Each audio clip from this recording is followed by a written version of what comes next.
play will go under review.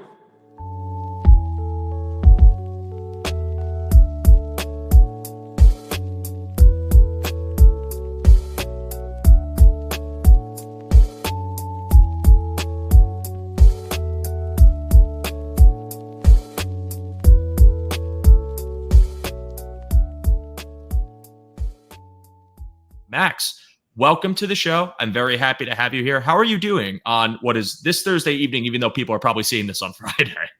Oh yeah, no, I'm doing well. I had a pretty good day today. I haven't really thought about the Bengals at all in the last couple days, which has been actually quite nice. I really kind of I'm really trying to tune as much of the stuff out beyond a need to know basis until camp starts, just because it's there's no reason to be sitting outside in the nice weather thinking about Shamar Stewart's contract situation if I don't need to. So. I'm doing all right, though. I'm doing all right. No, I'm glad to hear you're doing all right. I know in Bengal land, it has not been a pleasant offseason, and I do not mean to, I don't bring you on here to rub salt in the wound or anything like that, as much as it is unfortunately part of the discourse surrounding the team when you talk about previewing them for the season. And I will get into the nitty gritty of the Bengals with you in just a moment. But before we do, I just want to talk to you about this division as a whole. As I mentioned in the intro, Wallace Wasteland, it is one of the most competitive divisions in football, year in, year out, where even the worst teams could still give some of the best teams incredible run. We talk about Cleveland as being this bottom feeder of the division, but even then their defense is still pesky and has given trouble to every team. And it seems like every year you just always see stories coming out of the North of its insanity, the intensity of every matchup. And I want to ask you, as someone who cheers for a team within this division, obviously your team as competitive as ever, paired with a bunch of teams that have retooled and reshaped their rosters. What are your thoughts on the AFC North going into this upcoming year? And do you think it's going to be close like it usually is?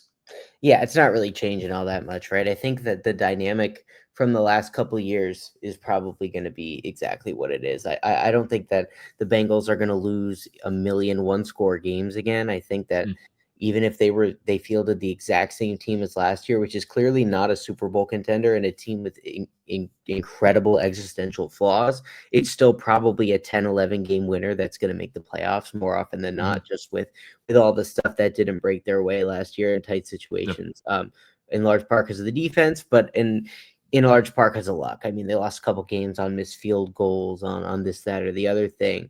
And if a little bit of that breaks the other way, you go from 9 wins to 11, maybe even 12 if you get on the luckier end. So I think that you're obviously going to have the Bengals probably be very, very competitive like they were a year ago. The Ravens are still probably pretty clearly the best team in that division since the Bengals have kind of hemorrhaged out a little bit, and they haven't. But I think that that's sort of the state of play at the top of it. The Steelers are the way that they are. I don't think that they've really changed that much. I don't think that the Aaron Rodgers situation really changes them that much. I don't think that we'll talk a little bit more about this as we get into the teams, but I don't necessarily think that that's going to take them from their baseline of whatever they were to back into something higher. I just don't think that's really the case. So I think that, they're a probably around 500 team, and the Browns are terrible, but they're also not truly devoid of game-wrecking talent, specifically on the defensive side of the ball. So, like you said, they can get you on a bad day and make it unpleasant for you. So it's the AFC North.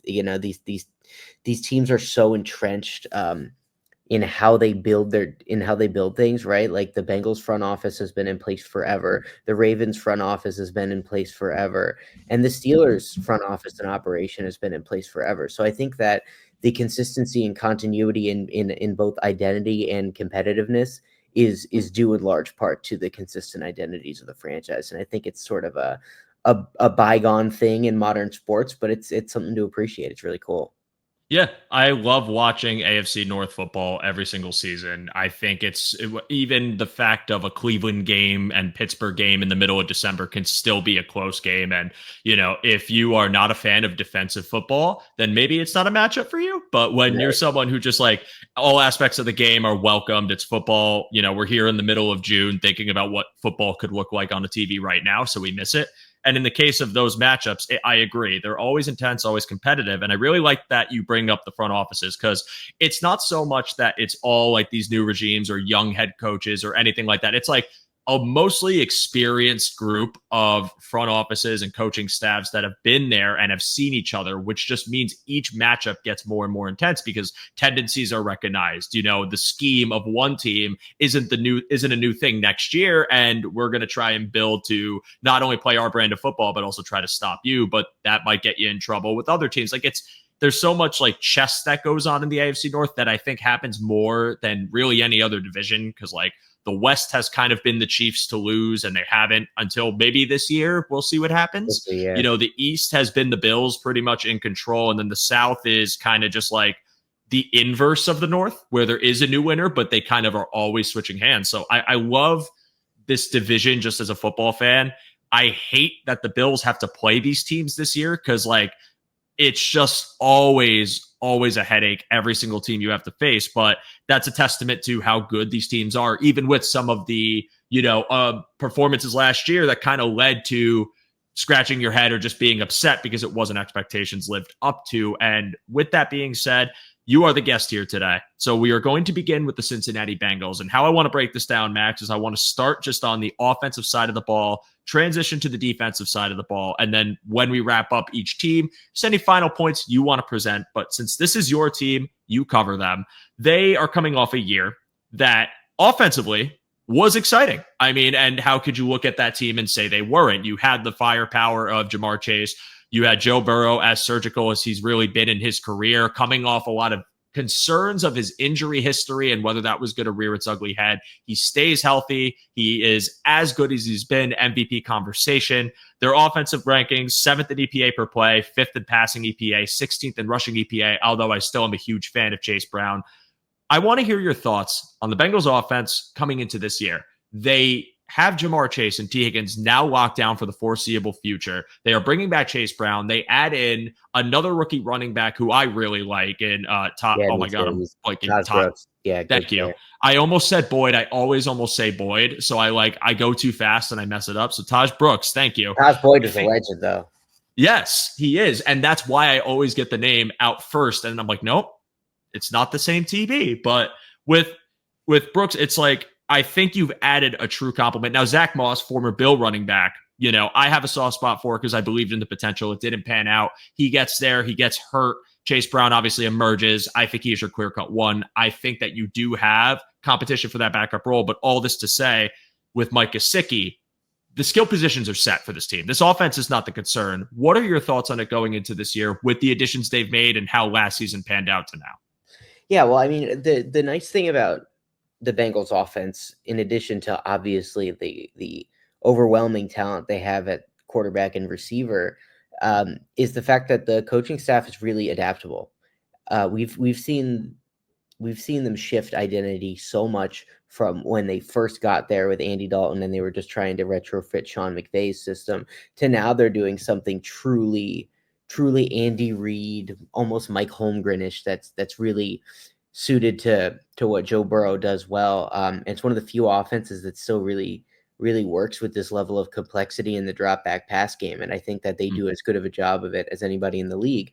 But at the same time, they've recognized the limitations of a spread attack in the modern day. And I think that, as they've sort of encountered problems as a result of that with defenses selling out to the pass and all that, they've done a lot of good work schematically to address that with the run game. Now, it hasn't borne fruit because they just cannot get the guard position right. And no matter what you do, you need force on the interior to run the football. And you need movement up front, especially if you're going to be a downhill duo gap scheme attack like they want to be, which is good for attacking light boxes, right? Like it's the schematic answer. It's the right answer. And it's again speaks to the coaching staff understanding exactly how they need to construct this thing. They've used more 2 tight end. They drafted Eric All, unfortunately got hurt. He's going to miss the entire season. With his history, you don't know what that means for the rest of his career. But at the same time, they really understand. They really understand what they need to achieve. The tough thing is that they just can't get the guard position right. So I think that that's going to create limitations. But you combine a coaching staff that is going to eventually get to the right answers, that is able to be presented with problems at points in the season, get on the whiteboard and come up with answers that keep the ship moving and counterpunch at least a little bit. So that's encouraging. I think, again, we're going to run into a little bit of a ceiling here because of that guard situation. I think if the Bengals could come up with a top 10 to 12 run game, they would have the number one offense in the entire NFL. That won't be the case until they do that, no matter how good their quarterback and receivers are, just because you look at Buffalo, you look at Baltimore, who in my opinion are the class of the league offensively by a distance. They have those elite quarterbacks, but they also have those elite run games as well. And the conflict created therein, even if they don't have the same level of receiver talent as the Bengals, is a huge force multiplier. So I think that the bottom line, though, is that the Bengals will be top 5 to 7 in offense. Yeah.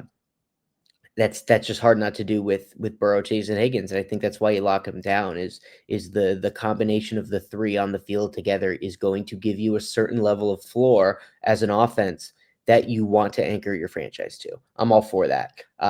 It's similar to what the Colts did with Peyton, Reggie Wayne, and Marvin Harrison. And I think that is not something anybody should be concerned about. But, again, I think the offense is going to be really good. It's the other side. And we will get to the other side, but with offense specifically, great analysis. And I think the Bengals have nothing to worry about offensively as long as the core stays healthy. I know that just starting with the receiver group, I mean, there's nothing to be said about Jamar Chase that hasn't already been said. He is, in my opinion, the best receiver in the NFL. He is an individual force of nature that can carry an entire receiving core. Even when he is bracketed, double covered, safeties are selling out, however it may be, he will find a way to get the ball, and Joe Burrow knows that. And it's not forcing the issue when you have someone that good that can separate at the ability he can, to have the reliable hands that he has, to be able to be a presence in the red zone. Everything about him is a force multiplier to an already, in my opinion, elite top 5 quarterback. So enough said about him. With T. Higgins, I genuinely a year ago thought he would be gone before even the season started. I thought it was a trade deadline move, or he would just might as well not play on the tag and get traded and all this. So when they locked him down, I didn't think it was the wrong answer, because T. Higgins is a very good wide receiver. I think the class of wide receiver 2s, but I honestly consider him a 1B. He plays a different style of football than Jamar Chase. He has the physicality, the reach. He is someone that, while, his athletic profile, I think, is great at the receiver position, I feel like isn't as smooth, but doesn't need to be as smooth either. And that's not saying he doesn't have that in his game at all, but rather just it's so hard to kind of outclass Jamar Chase in the same offense. But a reliable, fantastic receiver that I don't think is a bad idea to pay, even in the total roster building construction and the finances allocated to other positions, which we'll get to. I still think that to make this Bengals team elevate, if you want to immediately quell any sort of doubt about what next year looks like, you hammer and invest in the sure thing, which is your passing attack. It is the strength of your team. It is the strength of your offense. And the Bengals did that. So it's a sound investment, in my opinion, for a receiving core that paired with Mike Gesicki, who seemed to really find more life than he ever had in his career in Cincinnati. Paired with, again, Eric All's not going to play, but someone who was very promising could return. I think that this is a skill position group of pass catchers that are just going to continue to establish themselves as one of the best, I guess, full-on units in the NFL. So I don't have any doubt about that. I love your point about the rushing attack for the Bengals, because this is the biggest thing for me when I looked at 16th in rushing EPA per play. It didn't feel that way, and I truly felt like the best version of the Bengals were when they were having downhill rushing success, and when it was with Chase Brown, who was extremely explosive, especially when he reaches the second level. I think the combination of better interior play, which we would have to see if that happens this year, especially if they're trying to establish themselves with a more physical run game, which a lot of teams in the NFL seem to be catching up to the trend and trying to invest in that and do more. I think with that paired with the potential of whether it is P. Ryan, whether it is Brooks, whether it is a healthy Zach Moss, actually having a full, consistent complement to Chase Brown, I think that individually would elevate your rushing attack, even if by a few spots. But that alone, like you mentioned, I think just continues to put the Bengals at the forefront of offenses in the NFL, because if you could sell out against the pass, you're still going to get punched in the mouth. You're still going to give up points, but you could still feel a little bit comfortable knowing that they're still in a bit of a one-dimensional spot, not fully, but like half one-dimensional, where it's like, all right, well, we don't have to drastically change things because we still trust that even with the light box, we'll shut the run game down. But now we can't do that. So now we have to worry about an explosive rushing attack in addition to Joe Burrow just navigating a pocket efficiently, full on accuracy, and taking advantage of a really talented skill position group. So for the Bengals offense to put a bow on it, I fear it. I genuinely fear it as a Bills fan. We're going to have our hands full when they come to Orchard Park in December. And I think that this is a unit that almost, like you brought up earlier about the one-score games, Max, and I actually really glad you did it early because it wasn't a sustainable way of losing. Like the same way the Bills had this one-score game problem a few years ago. I think they were 0-7 that season, and everyone was like, this is going to come back to the mean at some point, even if they go to 500. That's going to happen with the Bengals. And they did that in a year where it was probably the worst defense you have seen with Zach Taylor's whole group. And I still won 9 games. Exactly. Exactly. And it was 9 games that if they didn't have external help, if they didn't have a team externally win a game, could have made the playoffs and end up facing Buffalo as a 7th seed. Like, they still pulled themselves within position just off this offense alone. So we'll get to defense, but just to wrap this up, improvements to the rushing attack paired with an already explosive passing attack, this Bengals team can, with the addition of getting back to the mean in their one-score games, just be a playoff contender off of that alone.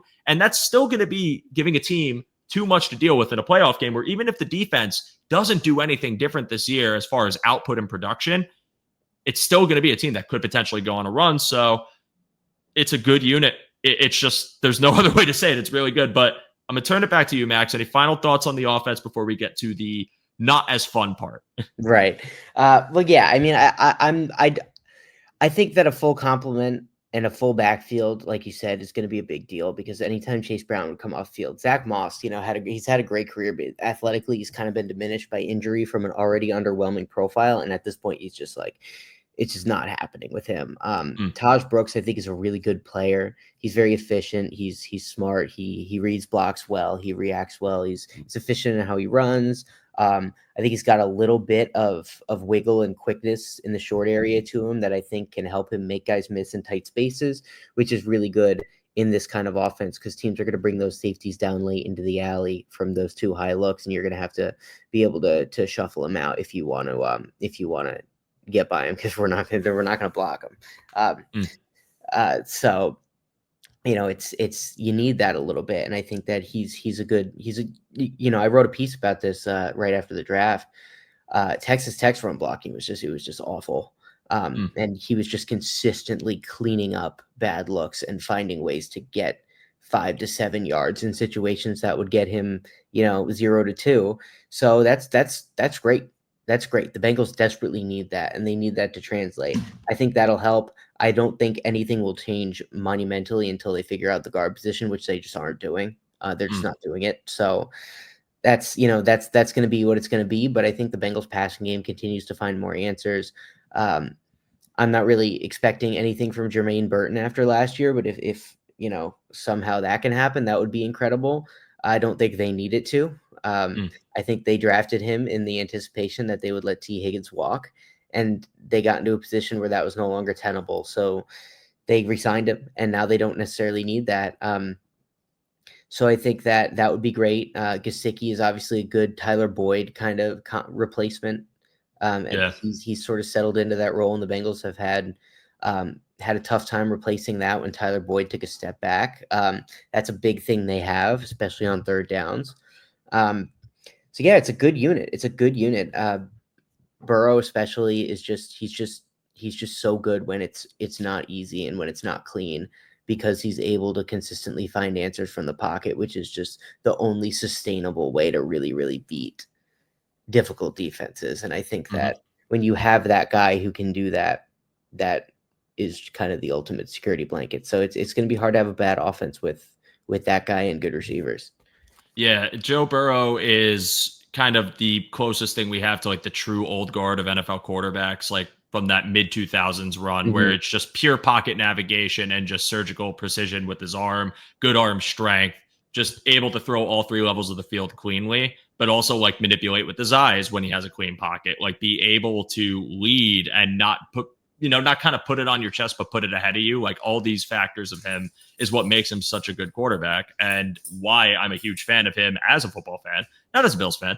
But one person I also want to highlight on their offense too. I'm a big Yoshi Bosch fan. I just think as a complimentary wide receiver 3, he is just like obviously not to the prowess of Jamar Chase to T. Higgins, but I really like him as a boundary option rotating in, especially when those two are commanding so much attention. And I think he's come through in significant spots for them. And I think it's just another testament to this receiving group that, people could say what they want about the Bengals, the organization, how they're building the roster. This receiving group, especially if you get any sort of positive development from Jermaine Burton, is, in my opinion, very effective, very deep with elite talent and also serviceable role-playing talent too. So I wanted to note that. But as someone who watched Cody Ford for many years, I wish you the best. Maybe he has a late bloom. I don't know. It was just infuriating to watch in Buffalo. And he was kind of a part of like the similar issue that you just described. And I don't want to only single him out because it is like a whole line problem, but like the Bills used to have terrible interior guard play. Like it just was that way. They couldn't run effectively. Like I remember that year, I think it was actually the year we lost to you in the divisional round where it was Singletary and Moss, and they just had no push whatsoever from the interior. And Singletary is not an explosive player. He's more of like I'm hard to knock down, but I need to follow my blockers kind of guy. Mm-hmm. And Moss is like kind of a power guy. You didn't have the proper push for either of those skill sets, so you just kept getting stalled out or making Josh Allen have to scramble or use his legs and putting him in binds. And it's like seeing that that's still the case is unfortunate because, again, as a football fan, if that's the key to unlocking this offense, you're really holding yourselves back. And I'm hoping that in the future they can allocate enough resources to that position to find someone, whether it's in free agency or the draft, that can just, again, elevate that rushing attack because there is potential there. But yeah, it's going to have to be in the draft. I mean, they drafted a couple of interior guys, so you hope that they find something. Mm-hmm. But they didn't draft them super high. I kind of wanted them to take Tate Ratledge in the second. That didn't happen. But we'll see. We will see, and we will see about this defense. And this God. Was I don't know how I got in this conversation when it was the AFC. Well, it was the AFC South show. So I was talking about the Colts because I think the Colts defense is going to be a dark horse for top 10, top 5 in the league with Lou Anarumo. The departure of Anarumo, I want to start with that because I am a firm believer that he should not have been fired. I'm just adamant about I believe in him as a coach, what he does, what he brings, the disguising, not inconsistent, that's the wrong word, but just I will send as many rushers as I want, but I will only send 3 and drop everyone to coverage, and I'll show you a blitz, but it's not going to be a blitz. I'll show you creepers. I'll show you everything. It was just such a fun defense when he had the pieces. And last year, obviously, he did still have some of his pieces, but it felt like between injury and inexperience, like, yes, it was a down year for this defense. I didn't think firing him was the answer. What do you think about the departure of Anarumo, your new defensive coordinator? I mean, what is this transition in your eyes? Is something you're embracing, or is it something you're kind of like, I am very iffy about this. I wish we kept Lou? Well, I mean, it's kind of a little bit of both, right? Like, I think that the reason that they moved on from him, in addition to the biggest reason, which is just like some head had to roll after that. And that's just the nature of the game, fair or unfair, most of the time unfair. But at the same time, as great of a game planner as Anarumo has been, the tough thing has been the construction of and this kind of goes hand in hand with how good of a game planner he is that they've had issues developing and fitting talent to roles. And a big part of that is that their system is so amorphous and undefined under Anarumo, in the sense that they could go week to week and do everything, which has been their greatest asset in the postseason and is why they always played up in the postseason. But at the same time, when it comes to replacing and developing talent, you have huge issues with that because you don't know what kind of puzzle you're trying to build. And so if you look at the best defenses, and Buffalo is a great example of this, that develop talent, especially at specific position groups, they have a very defined system, very defined roles, and they know how to identify the skill sets for those roles. It was ultimately Bill Belichick's superpower, right? Like Bill Belichick Bill Belichick was a great game planner. Bill Belichick was a great problem solver as a defensive mind, but his great superpower was understanding that the roles that he needed in constructing a unit. And so the Bengals had huge issues doing that over the last couple of years, in large part because of that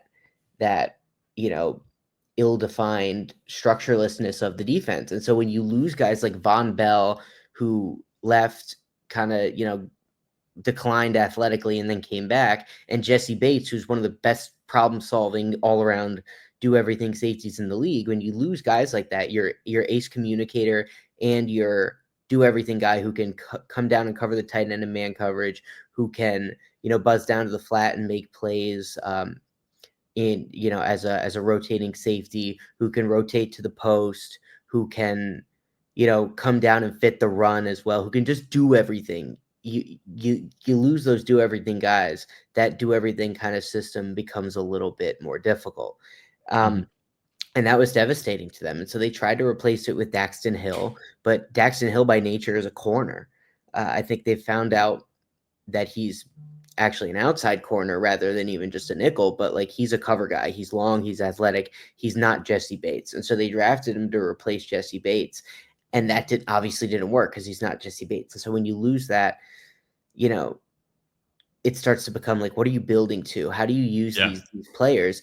And as a result, like they've had a bunch of picks flame out.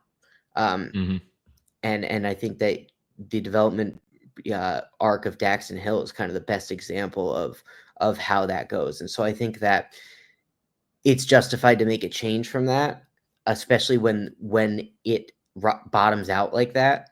But at the same time, like, for a veteran defense, like he's almost kind of this is more of a hockey thing, but there are developing coaches and coaches that you hire to get a roster over the top. Like Pete DeBoer is a great example of this. Like you'll hire him for 2 years with a completed roster because he's the guy for it. And I think Lou Anarumo as a coordinator is one of those guys. And I think for him going to Indy, that's why I highlighted it, because I think Indy has all the pieces to be a successful defense, especially the defensive line, which like I look at their depth chart and I let out a sigh. I was like, holy crap, like there's so much talent on this line. And I feel like it doesn't get acknowledged nearly as much as it should, that I think he'll do really well there. I like your points. And I just have to ask, do you feel like that coaching decision to move on from him and what you just described as maybe trying to build this kind of, I guess you want to call it like a matching defense, one that can be tailor-made to really any offense, but I guess you want to call it the peril of the development when it comes to we need to have an identity, but also we don't want to stick to one thing. Do you think that has anything to do maybe with the front office too, and limitations to who he is able to have access to, who they are able to sign, who they do want to go after, or who they do want to draft? Like, because given kind of the contract situations, which we're going to talk about, I just wonder how much of a hand they had in maybe Anarumo not being able to fully realize the approach he had to roster building, at least on his side of the ball, and if that might have led to a clash that ultimately led potentially to his departure. Yeah, huge one. They should have just signed Jesse Bates. Jesse Bates is making $13 million right now. Like the solution to losing Jesse Bates is not to lose Jesse Bates. Jesse Bates would be great right now, and it would solve a lot of problems, and they probably would have won 12, 13 games last year if they had Jesse Bates on the roster and made no other changes. Like seriously, as bad as the run defense was, and that was really the beginning of the end for everything, Jesse Bates would have put out so many fires and gotten them just a few spots better and made that system work so much more. They've placed huge limitations on him. Losing Jesse Bates again was sort of the beginning of the end of everything. They lost DJ Reader, they let him walk, and they replaced him with a 3 technique in Sheldon Rankins, which makes no sense whatsoever, because then you go into the season with no nose tackle. So the construction of the roster was very incoherent. And that's not necessarily his fault. I mean, look, I don't know how much, knowing the Bengals, not as much as you would like, but like, maybe, who knows what he said he needed. But at the same time, like you keep Jesse Bates and you replace because they just signed TJ Slayton to do that role. And if they had made a signing like that a year ago and kept Jesse Bates, we are not having this conversation right now. I don't think they still would have been bad, but they would have been able to rebuild.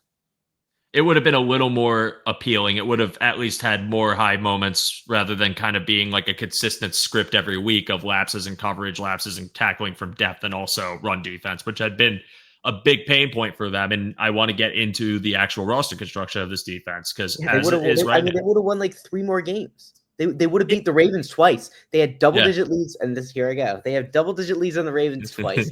They gave up like a bazillion points to to Washington. Washington, I don't think punted a single time. As good as their offense was, they would have won that game. They would have beat the Ravens twice. They would have and that right there is 3 more games. That's 12 wins. Mm-hmm. And even one more game after last year, 10-7 probably gets them a playoff spot too. They probably are able to take, I would say maybe that Washington game or maybe one of those Ravens games. They were a team that I really, again, think they're not going to have that same bad luck this year. And it really just depends, in my eyes, more so on this roster right now, which just starting with the D-line, the elephant in the room, but the Hendrickson situation and the Stewart situation. And the roster beyond those 2 players, it would be very problematic if those 2 players, I mean, Stewart, it's a projection because he's a rookie, right? But there's a lot of upside with his athleticism and obviously the tape when he was in college. People look at the production profile, but it's like, no, don't look at that D-line's production profile because it is very misleading. Like, he is a very talented athletic player. And then, of course, with Hendrickson, one of the best pass rushers in the NFL, consistently putting up numbers. And there are members of this interior D-line and in the depth that I do like, but not enough to elevate as starters. Like McKinley Jackson, to me, was more of like a true one technique, like run stuffing defensive tackle. Chris Jenkins Jr., a 3-tech that had potential, but someone that I feel like is still developing. You got to have these cornerstone players, or at least the cornerstone player and the first-round pick. I mean, the floor is yours on this defense, Max. I want you to just give me your unfiltered, honest thoughts about it right now. Did they do enough? What, if not, then what is still needed? And what do you think happens with this unit this upcoming season? Yeah, I mean, they kind of did nothing. In fact, if Trey Hendrickson doesn't play, they did so much less than nothing. They made it so much worse. The fact of the matter is, there's the old adage in life, right? It could always be worse. The Bengals defense could be worse. There's a path to them being considerably worse next year. And so, all this luck can even out and they'll still be 9-8 with an elite offense because the defense, instead of being like 28th, was like 42nd beyond half of the SEC. So like they could be horrible without Hendrickson. So that needs to get figured out. He needs to be on the team this year. They have not put themselves in a position where they could let a guy like that walk or not play. So he's got to play, regardless of the merits of signing a guy of his age to whatever. You don't have a choice. They don't have a choice.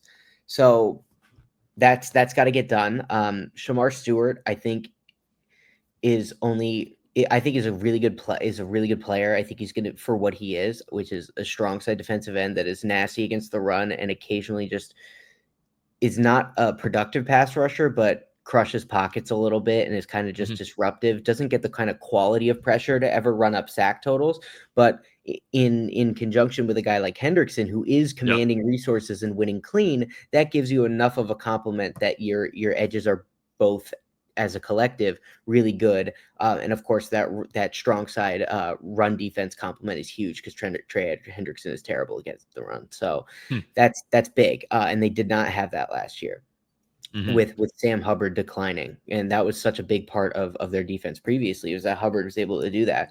So if you're signing up for Stewart as that's great. But that does kind of require a little bit that you have Hendrickson on the other end.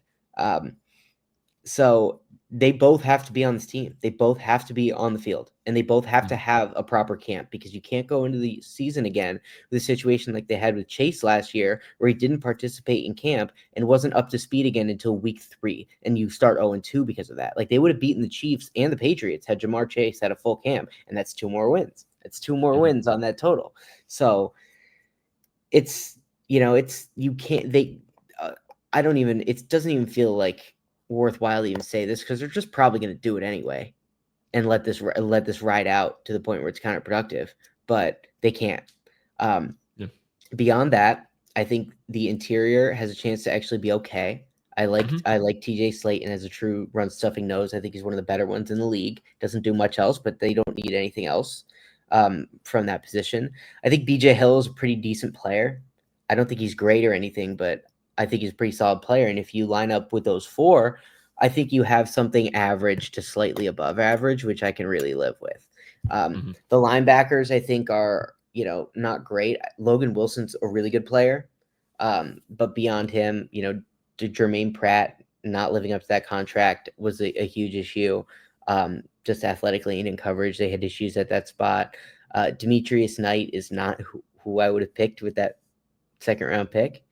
But we'll see. We'll see. I think that he does do some things well, and I think he gives you a lot of that run defense that Pratt gave you because he runs and hits well.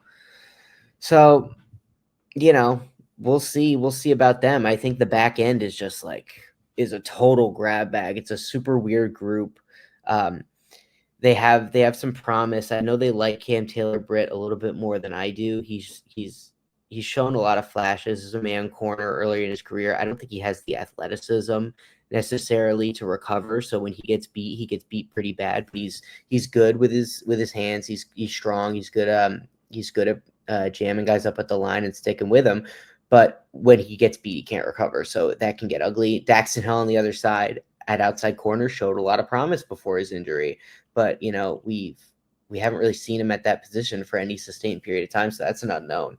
Mike Hilton's gone, which is tough, but he hadn't been the same in the last year or so anyway. So they're trying to roll with Dejon Anthony at that position. He showed some promise as a spot guy and as a dime backer, and they got Josh Newton, who I actually thought was pretty nice at the end of the year last year. So, it's just an interesting group. It's just an interesting group. And I think that they're just going to try to cobble that thing together. Yes. If they get everything right on the front, then I think they have a chance to be okay. They need a leap from Jordan Battle.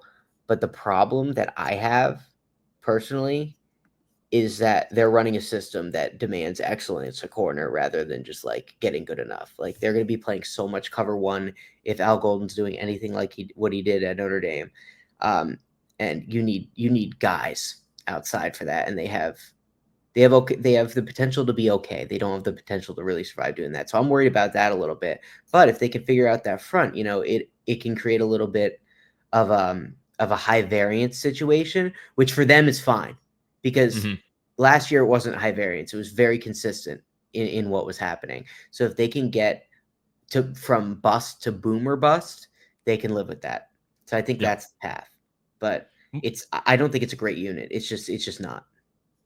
But considering last season, not great to even average would still be a net positive when you talk about a team that finished 9-8 with the one score game discrepancy. So I definitely think that that's a path for them. What I do wonder with Al Golden is considering that he did coach your linebackers during that kind of, if you want to call it golden era, where you did have that group really fortified and they were making a lot of plays. Does that room improve? And then with that improvement, kind of mixing them in with your front and being able to, again, disguise different blitzes and be able to kind of mix things up, whether it's going with odd fronts, whether it's just setting and shooting, whether it's Logan Wilson or maybe Demetrius Knight through the gap. Is that the path for them to really, again, like you said, create havoc, create disruption, and offset some of the lapses on the back end while they still build that unit? There's a player you guys still have, and I know you brought him up briefly, but with DJ Turner, with the speed he has and the fact that he's been kind of a player that's been coming along and ramping up each season, does this system help him when it comes to kind of capitalizing on that speed? And maybe if it's single coverage, if he is man-to-man, can they put him in better positions to succeed? Can they develop him a little more? Because I think that position getting elevated a little bit more if he's able to stay healthy during the duration of a season is a huge benefit for your defense. But again, it really just rests on the shoulders of what happens with Stewart and Hendrickson. And, I like that you brought up the fact that Stewart's more of at least in the context of this defense, potential to be that setup man for Hendrickson, because that is all you want when you have an all-world pass rusher. And that is something that individually can make this defense really a threat, even if they're one that, gives up rushing yards, gives up points, because you can offset that if you're generating negative plays, if you're creating disruption in the backfield. And I think with them, that potential is still there. I don't think it's all doom and gloom, but it is a lot of what ifs and a lot of question marks that, again, with Anarumo, even if you were worried about development of young players, you at least knew what the defensive game plan was going to look like week in, week out, based off a matchup if you're paying close attention and you know how he likes to run his system. Without Golden, is it going to be a one-for-one copy of what he did in college? Is it going to have tweaks based off the scheme? Is that going to inhibit what he wants to do in year one? Is it a growing pain season? That's the question I have. And to kind of just summarize it within context of the division, I think that that's going to be the thing that either propels them to actually, if it's Baltimore, being right up there with them towards season end, maybe lapping them, or unfortunately not getting to that point, but rather fighting for a wild card spot, which I think even if they are doing that, that's not to dismiss the talent on the team or the potential of them in a playoff run, but rather just for division's sake and who can exploit who and who can win the chess match more and who has more firepower. That would be the thing that I would worry holds them back, as well as some of the points we made on offense. But I don't think, like, for Bengals fans, it's a group that is, like you've pointed out, void at every position, that there's nothing to be optimistic about. Like, yes, if they go through camp and Hendrickson isn't on the field, it's worrisome, but he's a 30-year-old experienced all-world pass rusher. Those are the guys that can ramp up fairly quickly. It's almost like those guys that sit at home and wait for a team to call them when the season ramps up because they don't want to do training camp, like Leonard Floyd did for the Bills a couple years ago. He came right in and was their most productive pass rusher. Like, I don't worry about the time away as much, but I still do think you want to get that situation resolved. But even if not, and he ends up playing it out this year, it's still Trey Hendrickson. I don't see a Hubbard-like drop-off for him. And again, Stewart's athletic profile, even if it's not consistent sacks, like the disruption he could create in the backfield, that'll be great for your defense. And I think it's a realistic thing. Like, it's not a pipe dream. It's not over-optimistic. This is why you drafted him in the first round. Get the contract situation resolved, and that production is going to be there for you. And maybe more considering what his role was in college and how it limited him. So that's all I really got. You got anything else on this, Max, before we move on? Yeah, no, I mean, I think that the path for them is just to be a Vance Joseph-ish variance defense that's ends the year average to slightly below average, but is able to burn bright in some games. And I think, in the games where you get gashed, the offense needs to pick you up like they did last year. I mean, it's not like their choices are being stably good or being boom or bust. Their choices are just getting destroyed or creating variance. So I think that they're going to be a team that is aggressive, is sending a lot of pressure, and is playing a lot of tight coverage. And I think they're going to try to let the chips fall where they may and gamble a little bit, which I think is probably the move. So, they just got to get the situation right with these guys.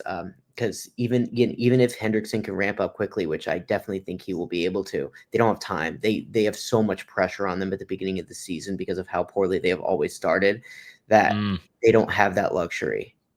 Yeah, I forgot about that too. It's like a slow start. I don't know if you're a Pokemon guy, Max, but they're the Regigigas of the league. They have an ability that makes it 3 turns until they actually have full attack power, and in their case, it's 3 to 4 weeks. Yeah, it's so strange because it's a very consistent thing they did. But like, I remember the Brady era Patriots did that every year too. It was like they started out 2-2, and then you get the are they done, and then they go on like a 10-win run. Right. It's the Bengals. It's a team that I think I will be at the forefront of the playoff conversation all year long. They just missed it this year. I don't think that's going to happen again. I fully expect them to go back, especially if those defensive improvements happen. But for something that Bengals fans can hang their hat on, that offense is going to be just fine. It's going to be the crux as long as everyone stays on the field together. Burrow is going to have another great year with a very talented group of pass catchers and marginal improvement to your rushing attack, if that is possible this year, with a fortified complementary role to Chase Brown. And also, I didn't mention this before, but even if it's bad interior guard play, the kind of cop out, if you want to call it, of just extension of the run with the short pass, the swing, the screen, I still think could be a very serviceable thing. The Bengals already do it, but even more so with some of their new additions. I really like that for them if they can't get that going consistently, even because it might be a break in the action where the threat of the backfield now becomes something where we're trying to sell it to defend that pass if it's burning us, and they actually do get some push in the middle or some success, whether it's a gap or duo run. So I'm excited to watch it for them. But I want to move on to ball. Oh, did you have one more point? I apologize. No, I was just, right, cool. I'm excited to watch it. Just want to make sure, because we're moving on to the Ravens, and this roster stacked. There's no other way to put it. They had a season, and no, I'm not trying to rub in the salt in the wounds for Ravens fans, a season where they fell short in the playoffs to us. humble brag, but also that is the objective truth. But it does not take away from how talented this roster is. It does not take away from the potential of this team as a Super Bowl contender. The Ravens are also at the forefront of the league when it comes to depth, when it comes to just overall threats at every single position, having some level of explosive to elite talent. They have an MVP quarterback, a all-pro running back, a really talented group of wide receivers that has the luxury of making DeAndre Hopkins a wide receiver 3. They have one of the best tight ends in the league. They have a fullback that blocks his ass off and is a huge chess piece when it comes to how they run schematically with the rushing attack and their passing attack. They have an offensive line that has retooled itself, yet never really lost its stride.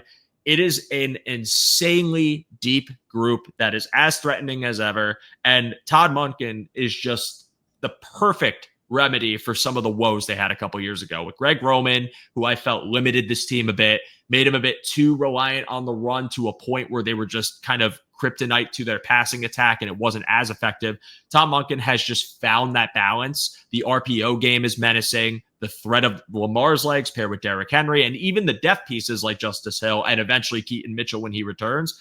There's just an explosive threat everywhere. So Max, you have seen this team. You have faced them. Your team has faced them many times. Let's start with the offense for the Ravens, and I want to hear your thoughts on what this looks like this upcoming season. Yeah, I think in many ways, if you had to build the ideal modern offense, it's just Baltimore. I think that they are the best offense in the league. I think I think overall, the Bills and the Eagles are just cut above the entire rest of the league going into next year. And I think that obviously starts with their offense. They were insanely efficient last year, almost historically so. I don't think that's going to go anywhere, and I think there are very clear reasons for that. I think that when you look at how they run the football first and foremost and how they force you to defend them, which is if in large part not just due to Lamar's legs adding an extra number, but with how good their auxiliary blockers are. With Patrick Ricard, yeah, he's listed at fullback and he does do some fullback stuff, but he is their starting wide tight end now in this offense. So he's doing all the inline blocking and he's just dominant. He's dominant. He's one of the arguably the best in the league as an inline blocker because he's 300 pounds. He's bigger than every defensive end, which you can't say about any other tight end except for maybe Darnell Washington. He's a total road grader and he's one of the most important players on the roster. I think they could stand to lose Mark Andrews way more easily than they could stand to lose Patrick Ricard. I totally agree with that. Just schematically, and they have Charlie Kohler to go along with him in the F spot, which most teams use a majority of the time as a slot receiver. For them, is Andrews or Likely almost all the time. So they are a 12 and 13 personnel team, like a good 70% of the time. I wrote about this, but they're at 11 in the 20s, which is absurd. The average team is in the mid 50s in 11 personnel usage. The Ravens are in the high 20s. So they're built like a service academy. They're the closest the NFL will ever see to a service academy. So you have to defend them that way. But they're still putting pass catchers on the field and they still have an elite passer and they have a fantastic play action game off of that. So their passing game and Lamar's job as a true drop back passer is so much easier than Burrow's, is so much easier than Allen's, and is so much easier than Patrick Mahomes, who has probably the hardest job in the entire NFL at quarterback right now. Aside from the guys like Drake May, who are just playing in disaster situations, but as much as that seems like a discredit to Lamar, it's not, because he's the one who creates those conditions. So he is a human dominant run game, and so the result of that and what that means about him as an offensive engine, as a powerhouse of an offense, is insane. He is just, the fact that you can get that kind of run game just by having him there and building around him in a way that makes sense is a force that no other NFL team has. No other NFL team has that. And so it's such a unique force, and it makes it interesting to evaluate him as a quarterback, but it definitely goes into it. And whether You want to, talk about the pure drop back stuff, which is still really, really good from him. It's just not on the same level as Burrow and Mahomes, who are insane. It doesn't really matter at the end of the day because the run game is just part of the whole. So the fact that they're able to create those conditions just makes them so efficient. It makes them so explosive in the passing game because you have to sell out against it, or they'll just rush for 300 yards on you, and you'll never win a game giving up 300 yards on the ground. You'll never will. They will, especially now with Derrick Henry, which has taken it to a whole nother level because he is also a home run threat.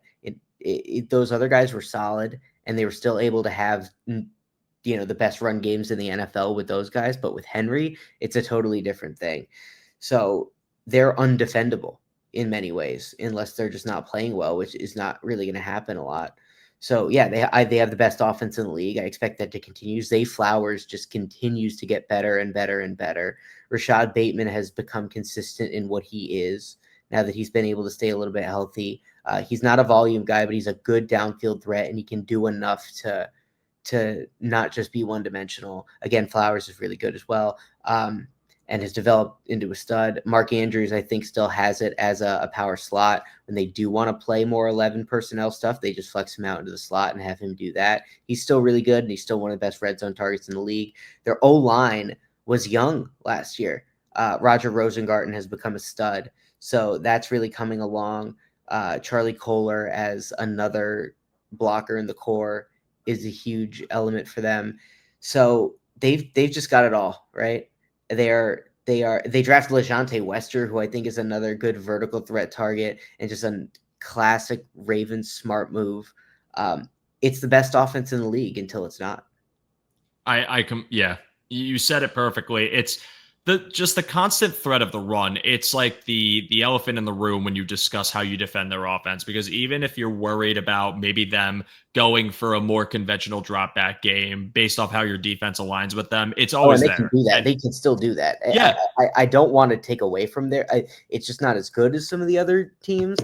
It's still top 10 in the league easily.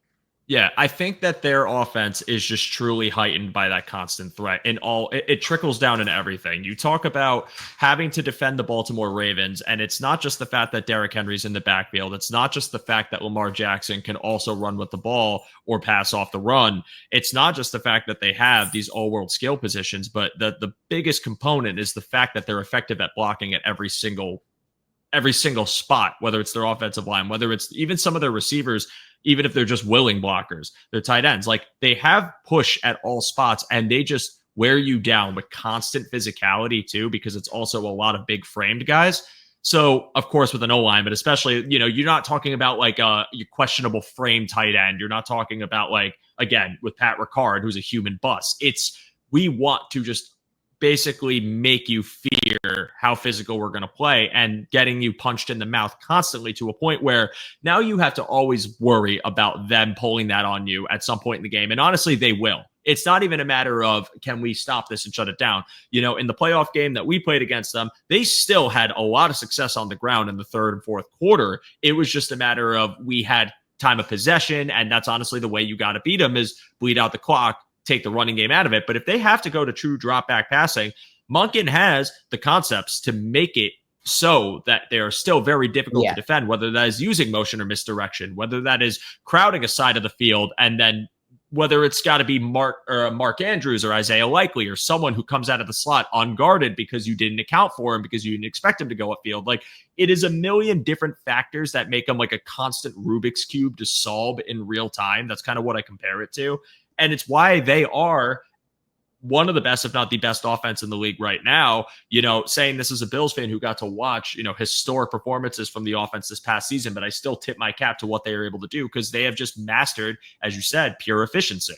And it's just set up so well for Lamar Jackson too, who I already praised as one of the best quarterbacks in the NFL before Monken got there. I'm a huge fan of Lamar Jackson. There was never any ill will from me on this show, especially after this past season, which was just a bloodbath between Bills fans and Ravens fans, which I hope never happens again. It unfortunately will, because that's just the NFL right now, and you have these quarterbacks at the front of it. But Lamar Jackson right now is playing the best ball of his career, and he's going to continue to do that for probably the next half a decade, as long as he stays healthy. His deep ball accuracy, in my opinion, is just each year improved. But now that you have Monken to scheme people, to get separation, building a room of separators too at Rashad Bateman, who each year has progressed, but has really shown that development this past season. Zay Flowers, who I really like as a downfield threat, like all of these guys. And this isn't a knock on Lamar. Oh, he's just throwing to wide open guys, but rather like, how do you help the consistent development of someone's deep ball accuracy? Get him guys that are getting open, Right. Get him guys that are going downfield, be able to throw in stride and not have to fear about like any sort of defensive breakup, where you can now hone your craft to a point where when they are covered, you're still throwing it, which is what I'm seeing from Lamar Jackson. Like, you have this cast of characters, this blocking prowess, this ability to do anything they want schematically. Do you want to show misdirection and just run downhill? Do you want to do an end around and still get the blocking on the perimeter where you're going to have someone wide open? Do you want to not do either of those things and just drop back? You have all of that. And then you have a quarterback who's just developed his game to such a ridiculous level that he executes it so well that they just have no weakness. And it really just takes a team to outpace them and outscore them to be able to beat them. And it can happen. It can happen to any team. But with the Ravens, especially this year with the defensive side of the ball, which I want to get to now, they just don't feel like a team that is going to get punched in the mouth on defense either, especially in that front. Their secondary is fortified. I mean, Max, I want to talk about really their draft because, I mean, they walked away with basically two first-round talents. Like, obviously with Malachi Starks, who I really liked. I thought the Bills actually had a chance to get him when he was falling in the 20s. And I was like, oh my God, I don't care about corner anymore. I want Malachi Starks. He goes to the freaking Ravens to pair with Kyle Hamilton, who now they're going to interchange those safeties. They're going to move them all over the field. They're going to disguise everything with them. And you're going to have no idea what it's going to look like post-snap. And then, of course, Mike Green as an individual talent alone was getting originally top 10 buzz just for his ability as a pass rusher.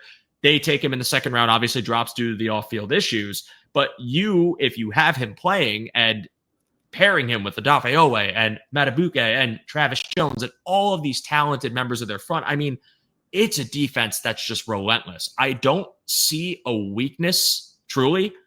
Bringing in Jair Alexander as a veteran presence for a guy that was just like a top-of-the-league corner not very long ago, if he stays healthy, I look at this team and I'm like, what is the weakness? I don't think there is one. What do you think about the Ravens defense? Yeah, it's gross, right? It's insane. And they were playing so well at the end of last year when they kind of got pieces into different places. So there's obviously that. The loss of Ardarius Washington until the middle of the season is a tough one. Because he puts the whole thing together, right? Like at that point, you could just put him and Starks at safety, move Kyle Hamilton back to the star, and then keep Wiggins and Humphrey at corner. And then you have the best secondary probably in the league, arguably. But, it's a little tougher when you don't have that other safety spot. You can always sign a guy. But, yeah, I mean, the one thing that I thought they lacked was one pure pass rushing edge. And this is a defense that doesn't necessarily need the size at edge as much because they are a 3-down team and they use those outside linebacker types. So when they really want to defend heavy personnel groupings, those guys are never going to have to bump inside like a 4-down team would. So you can have that speed, and I think Green is just a perfect fit for them. It's questionable ethically, especially in light of the Justin Tucker stuff that they're dealing with. I think that they should have been a lot more sensitive to that, but this is not how NFL teams run, unfortunately. So, we have to deal and comment on the realities as they are. So I think from a football perspective, that he and Starks are the two missing pieces to a complete, truly elite defense. But, we'll see. I think that, if Green isn't great, then I think that they need more on the edge. I think that obviously he's a rookie, so you don't know. So that's still technically an unanswered question because they just don't have any juice on the edge as far as pass rushing goes. But they push pockets and they scheme up pressure and they cover well. So that's enough. And that has been enough for them. They had the best defense in the league 2 years ago.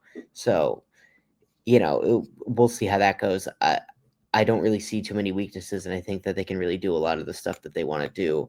But I think injuries could potentially cause them some problems on the back end if we're looking for things that can get them in trouble.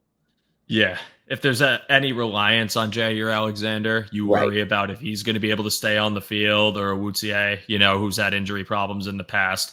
I like your point about it too, because it felt like a team that always had an imposing D line, but it wasn't like the most productive when it came to pass rush. Like they didn't have that like alpha elite guy. I really like Odafe Owe, but like when you compare him to like Trey Hendrickson or like some of the other class like TJ Watt, Right. I don't put him in that tier. I think Mike Green, again, just speaking purely from a football perspective, because I agree with you on the off the field stuff, and it's why he fell to where he fell, to a point where I thought he wasn't going to get drafted. Yeah. But when we talk about him purely as a pass rusher, I mean, the upside for him was just pure speed explosion off the edge. And if they have a guy to do that now, I mean, I don't know how you can feasibly go up against the Ravens defense and put anything close to like what you saw, I don't know, the Bengals do last year to them, where it was just a shootout. I mean, every team's going to have its day. Everybody gets got every once in a while, but it's so loaded, and it's also got the depth too. It's not a top end team where it's like there's no one to rotate in. Right. I mean, they also took Aeneas Peebles, who had great pass rush productivity. I know he's a bit undersized, but if this is a situational guy, right?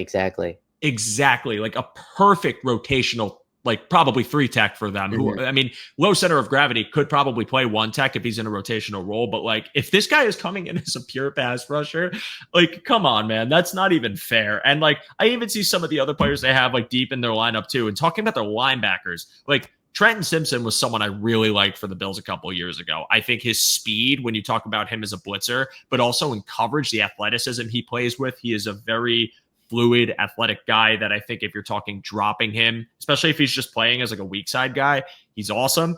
But again, Roquan Smith, one of the best linebackers in the league. Kyle Van Noy emerged as an amazing pass rush threat for them, and now he's complementing a D-line that might have just improved. Like, it's just good luck facing the Ravens defense. It's one that I think even if they stick to their guns schematically, can go toe-to-toe with anybody, is going to give anyone fits. I'm very excited to see their matchup, not just with us as a football fan, but like against Kansas City and against the division, just because I want to see if there is really a team that can exploit them. Because if no one can, like, we might be seeing another situation where this is the 1 seed and the championship goes through Baltimore that year, because it's so talented. I think Orr is emerging as a very good defensive coordinator for the group too.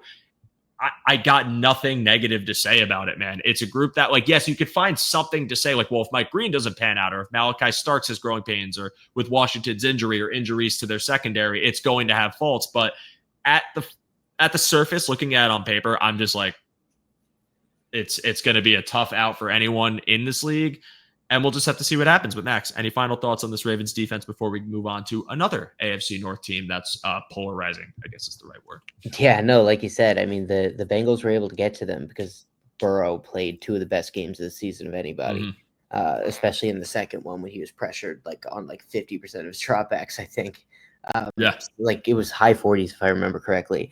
It still dropped 404 touchdowns just because he was just doing insane stuff in the pocket, and Jamar Chase went nuclear both games. So, that's what it takes.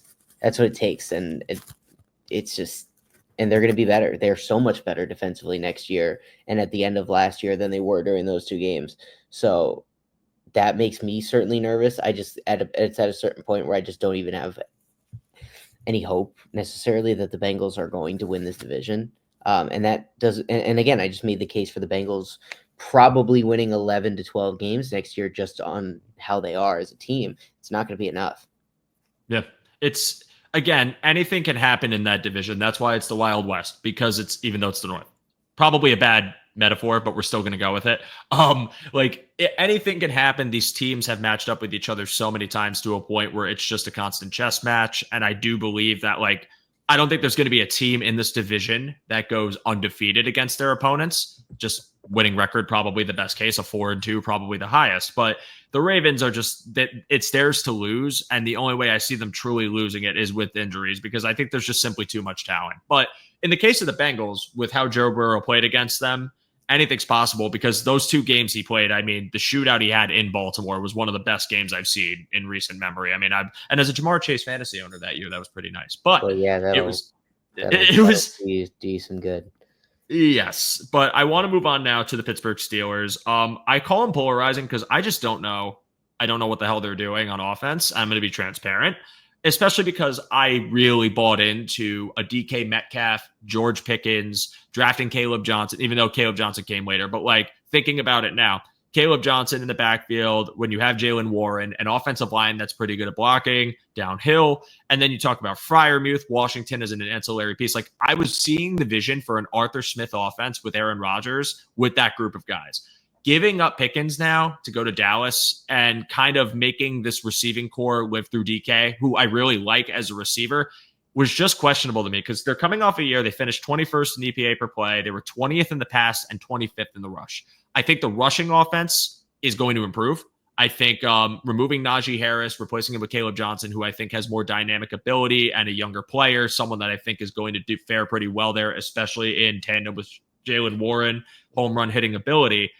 I like that group, but I just don't know if bringing in Aaron Rodgers to that situation and having him with one really, and I want to say this like because it's not trying to disrespect Calvin Austin or Roman Wilson, but like a proven viable target.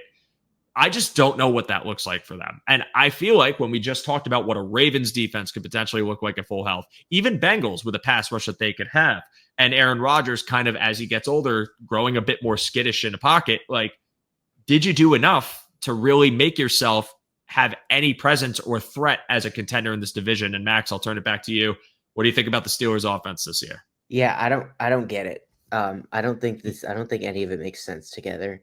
If we're being totally honest, and I think the Aaron Rodgers of it all makes that so much worse. Even I do understand the Pickens trade because Pickens and Metcalf are so redundant that like they both really only do one thing well. It's just stretch the field from the X that like you can't put one of them in another role because they're going to be really, really bad at it. And so at that point you basically have like, and then you have the fact that their personalities are so big and it's a lot. But at the same time, like you can also make that from an asset management argument that George Pickens is just a much more, or DK Metcalf is now a much more expensive version of George Pickens, which I think is a pretty good argument because he costs so much money. However, if you can get it under the cap for this 1 year, they're just going year by year at this point. So there's no like cap concerns beyond what's cap compliant in a given year. And so, by that reasoning, go for it, I guess. Especially since I don't think they really ever wanted to extend George Pickens. I don't think that that's something they were ever going to do. So, I get it. But at the same time, these pieces just don't make sense together. This is an offense that is built in its best form to get under center, to get into 12 and 13 personnel, to run the hell out of the football like the Arthur Smith offenses did in Tennessee. And as a passing game, it's a lot of, play action over the middle of the field, right? Like your glances, your crossers, your deep digs, all that stuff that they would always hit with AJ Brown and Corey Davis on hard, heavy play action. Not a lot in the gun, not a lot of 11 personnel, a fair amount of motion and dressing stuff up in the run game. Under center, 80% of certain, that's a little much, but like a lot of the time, clear majority of the time. Does any of that sound like what Aaron Rodgers wants to do? The answer is not even close. No. And so Aaron Rodgers can talk about how all in he is on the Steelers, how much of a good teammate he's going to be. But do you really believe it? I certainly don't. And even if we do, like there's going to be some degree of compromise, and I think Arthur Smith needs a very specific type of offense to be successful. I think he struggled to adapt in a lot of cases. And they built the offensive line a certain way that is kind of built for this. I'm excited about Mason McCormick in year 2 on the interior. I'm excited about them finally getting to get Troy Fontenot on the field. He's so good, potentially at least. We haven't really seen him, especially as a run blocker. And so I like that. I love Darnell Washington as a blocker. Connor Hayward's a solid fullback, so they have the auxiliary guys. And DK Metcalf's a great vertical threat on play action. So I think that all makes sense. But like how do you square that with what Aaron Rodgers is going to want to do, which is to get an 11 personnel, be in the gun, be static, not motion, have full control of protections, run a ton of quick game, and that kind of stuff. And honestly, really Mike McCarthy stuff, which is, it's so funny that he and McCarthy feuded, because all he's been trying to do since is run Mike McCarthy's offense again. It's what he loves. Like, he would have loved being in Dallas last year's with what they were doing with Dak. So that doesn't fit with Arthur Smith. It doesn't fit with their players, because they only have one receiver that's really viable right now, and he is a pure outside vertical threat. So they don't have anybody to work the underneath and intermediate zones consistently and be that volume driving slot guy, or in the case of Devontae Adams, that volume driving, move him around and throw him the ball all the time guy. They don't have that. So I just don't get it. Unless he's really willing to do the Arthur Smith thing, get under center and play like Ryan Tannehill, which he's kind of like a border collie in a lot of cases. Like I've called Joe Burrow and Patrick Mahomes border collies too. But like, if you just kind of have him sit in the apartment and be bored, like, he's going to he's going to go crazy. His mind isn't built for that. Like, he wants it to be hard.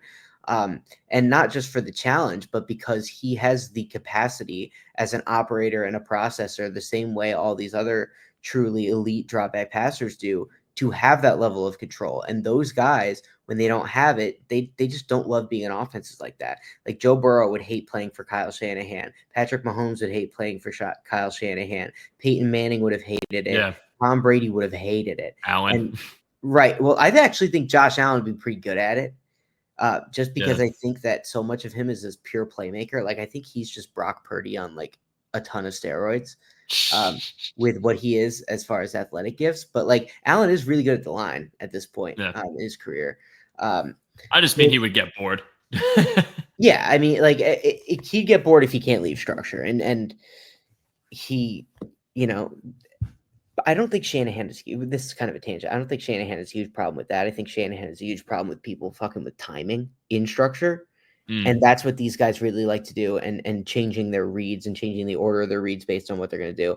So Aaron Rodgers is not. He's a border collie cooped up in an apartment in an offense that's just, a ton of play action. He's just going to get bored, and he's not going to like it. That's such a good point. And I mean, you saw it last year with the Jets, and I almost wonder if that's why the Nate Hackett pairing was so enticing with him over the past couple seasons, because Hackett would just cave into that. And also Hackett do whatever he wants. Aaron Rodgers was the offensive coordinator of the Jets.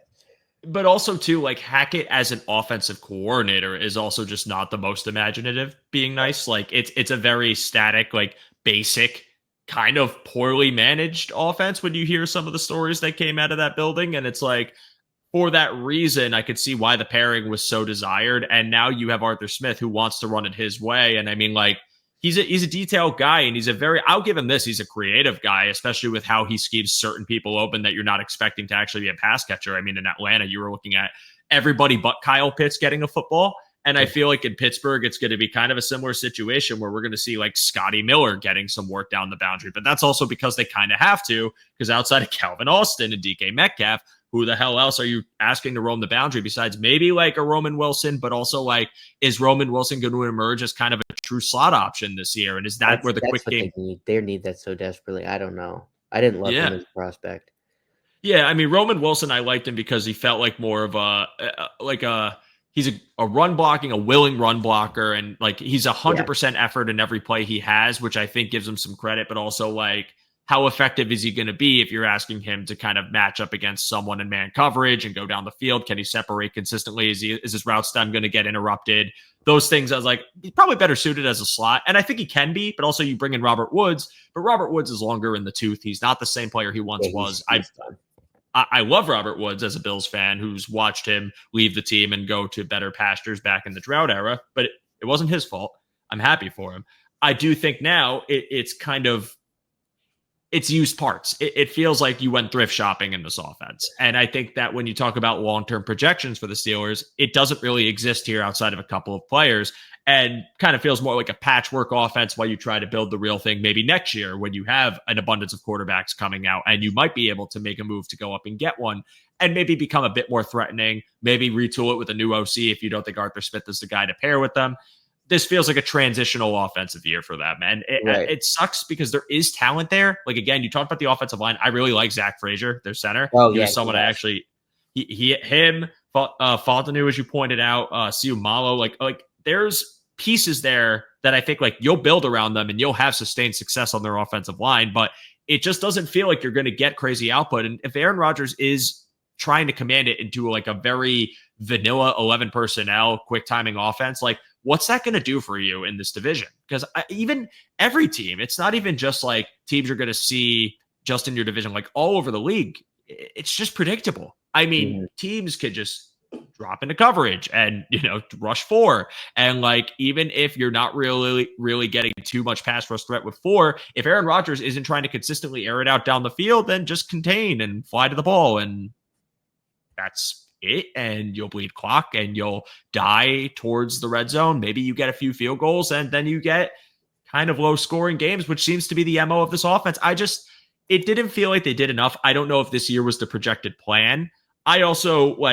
I feel bad for Mike Tomlin because I think the discourse around Mike Tomlin has been heavily clouded by the fact that a post-Ben Roethlisberger Steelers offense has kind of looked the same every single year and been consistently underwhelming. And I think that he is a great coach that just needs to get someone who is running this offense effectively with young talent that is actually explosive, which isn't impossible, but they've made it seem that way. I don't like how it's constructed. I don't think it's the long-term answer. I think they have pieces to build around. But ultimately, I think it's just let's ride this year out and try to do it next year when there's more talent in the draft and we could probably do more in free agency or just find receivers. And hopefully we can build this thing with a little more of a dynamic component going forward. I mean, you have any other thoughts on this, Max, before we go to their defense? Yeah, I mean, I think the gambit for them is just to get from one of the worst offenses in the league to like 17th. But I really just think that that's like a difference of maybe a win or two. And I think that, it's if the Bengals are even slightly better, then that's tough. And, are they probably going to win 9 games and threaten the playoffs? Yeah, because, we've said they wouldn't the last 3 years and they have. So that just is what it is. But at the same time, I'm not really expecting it. Right. I mean, if I just don't think they're that good. Maybe they get something and Aaron Rodgers just enough of an upgrade over the complete vacuum that they've had. And they are frustrating and bad, but good enough that their defense can carry them to 10, 11 wins. But they really just have no ceiling. I don't understand what the path of contention is here. Yeah. I'll say this too. I mean, and it was a worse offensive line, although they did try structuring it to be good, but it just didn't live up to the hype. But with the Jets last year, I mean, they couldn't lean on a Breece Hall running attack, and it was a very predictable running attack. And I think like with the Steelers this year, it will be a bit more complex. I think they are going to window dress things a little bit more, and I think they have a substantially better offensive line to work with this season. But even then, like Caleb Johnson, I really like. Jalen Warren, I really like. But is that going to be enough where Aaron Rodgers can ride on the coattails of a successful rushing attack to a point where the quick game works because he's consistently getting short yardage situations, and that's where he can shine? But that's also a lot of work to put into an offense and a lot of things to ask of them to be consistently great. And you're going to meet your match when you face really talented penetrating fronts, which you have in your own division. So yeah, I'm not bullish on their offense. I feel like it's going to be an average unit at best. Maybe they prove us wrong and it exceeds expectations. Maybe there's a positive development from Roman Wilson, or maybe really immediate impact from Caleb Johnson to a point where he is this dynamic back, like top of the league in the rookie class. And all of a sudden they're a real threat on the ground and Rodgers lives off that. But I have to see that to believe it. Right now, I don't. Moving on to their defense, I am a lot more optimistic. I mean, adding in Derek Harmon, I absolutely loved Derek Harmon in this process. I mocked him to the Bills a few times. I really liked the player. Again, when you talk about violent disruptor, havoc creator, he is that. And just adding him to a defensive line that already had another player I really loved a few years ago in Keanu Benton and Cameron Hayward, and obviously TJ Watt, one of the best pass rushers in the league. You could argue the best. You have an abundance of depth there.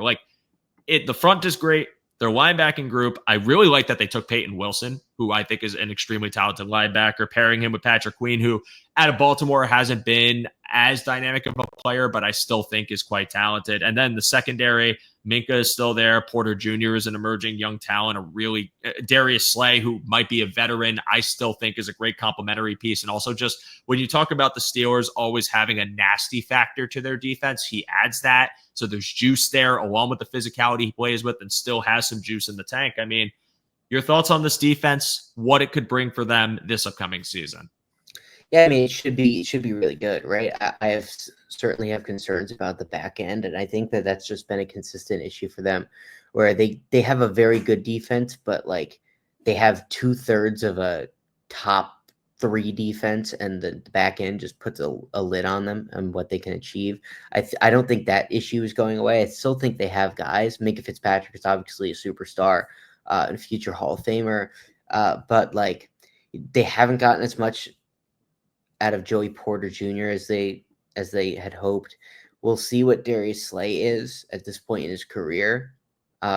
If he gives him one solid year, then I think that's a huge upgrade. So they just need to get to average in the secondary because the front is elite.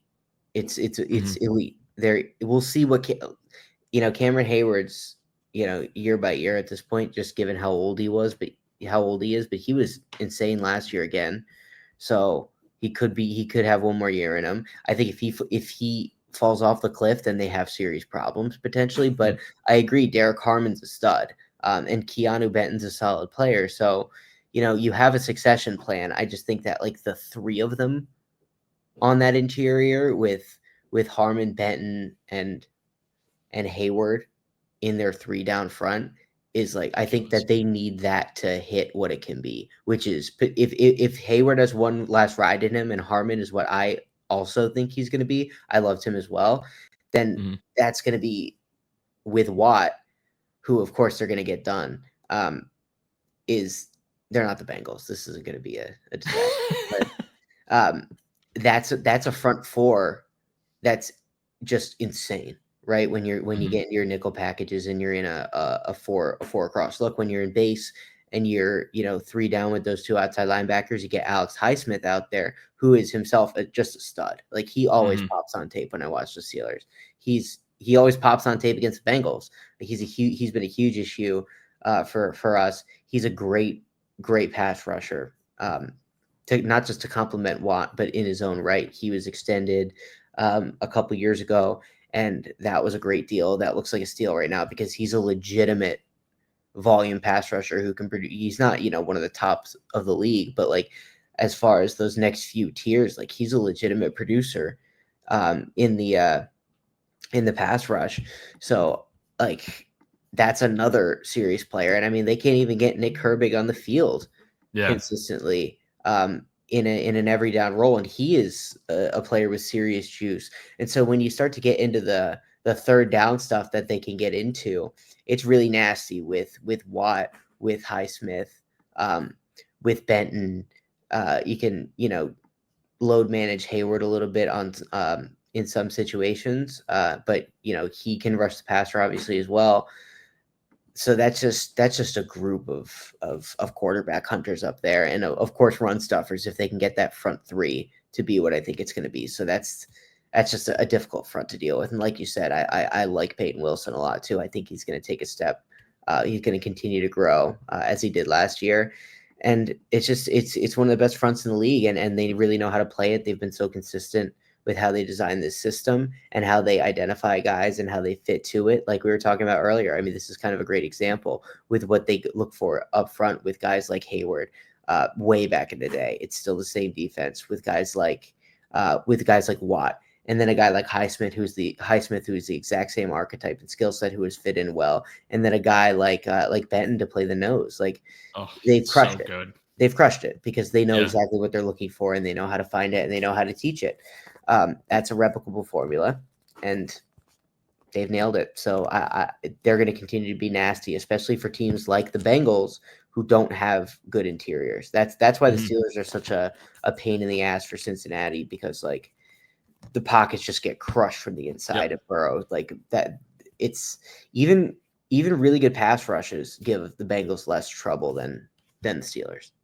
Yeah, it's collapsing the pocket. It's forcing you to hurry up, go up tempo. And unfortunately, if I had to say where you're going to exploit Burrow is if you're making him uncomfortable in the pocket and having to speed up. Obviously, accuracy can suffer. Obviously, vision of the field can suffer, and you could lead to turnovers or just missed assignments, execution errors. And the Steelers do that to everybody. I mean, when they are healthy, and it's really when TJ Watt is healthy, because I still think they're a very talented D line, but TJ Watt as that end piece, who is just, again, a prolific pass rusher, he individually, despite the talent, also carries them to a new level, to a point where they are just one of the most stubborn and difficult fronts to deal with in the NFL consistently year in and year out. That just got, in my opinion, better, because what I love about starting with the front and specifically Derek Harmon, that addition for the Steelers, is you already had the ability to kind of play sound run defense and hold your point of attack, good gap integrity. That's just something that they instill for the Steelers in general for as long as Mike Tomlin has been there.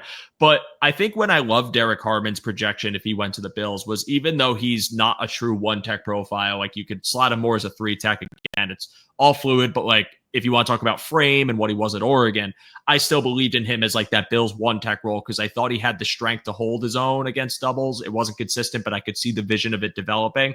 But the pass rushing prowess was really what sold me on third down in a true pass rush situation, whether it's 3rd and 5, 3rd and long, however you want to call it. He's the guy that I want to unleash because I know he's going to generate pressure. Now imagine taking that and now putting him in this scheme, this defense, where he's unlocked to just be that. He will be defending the run.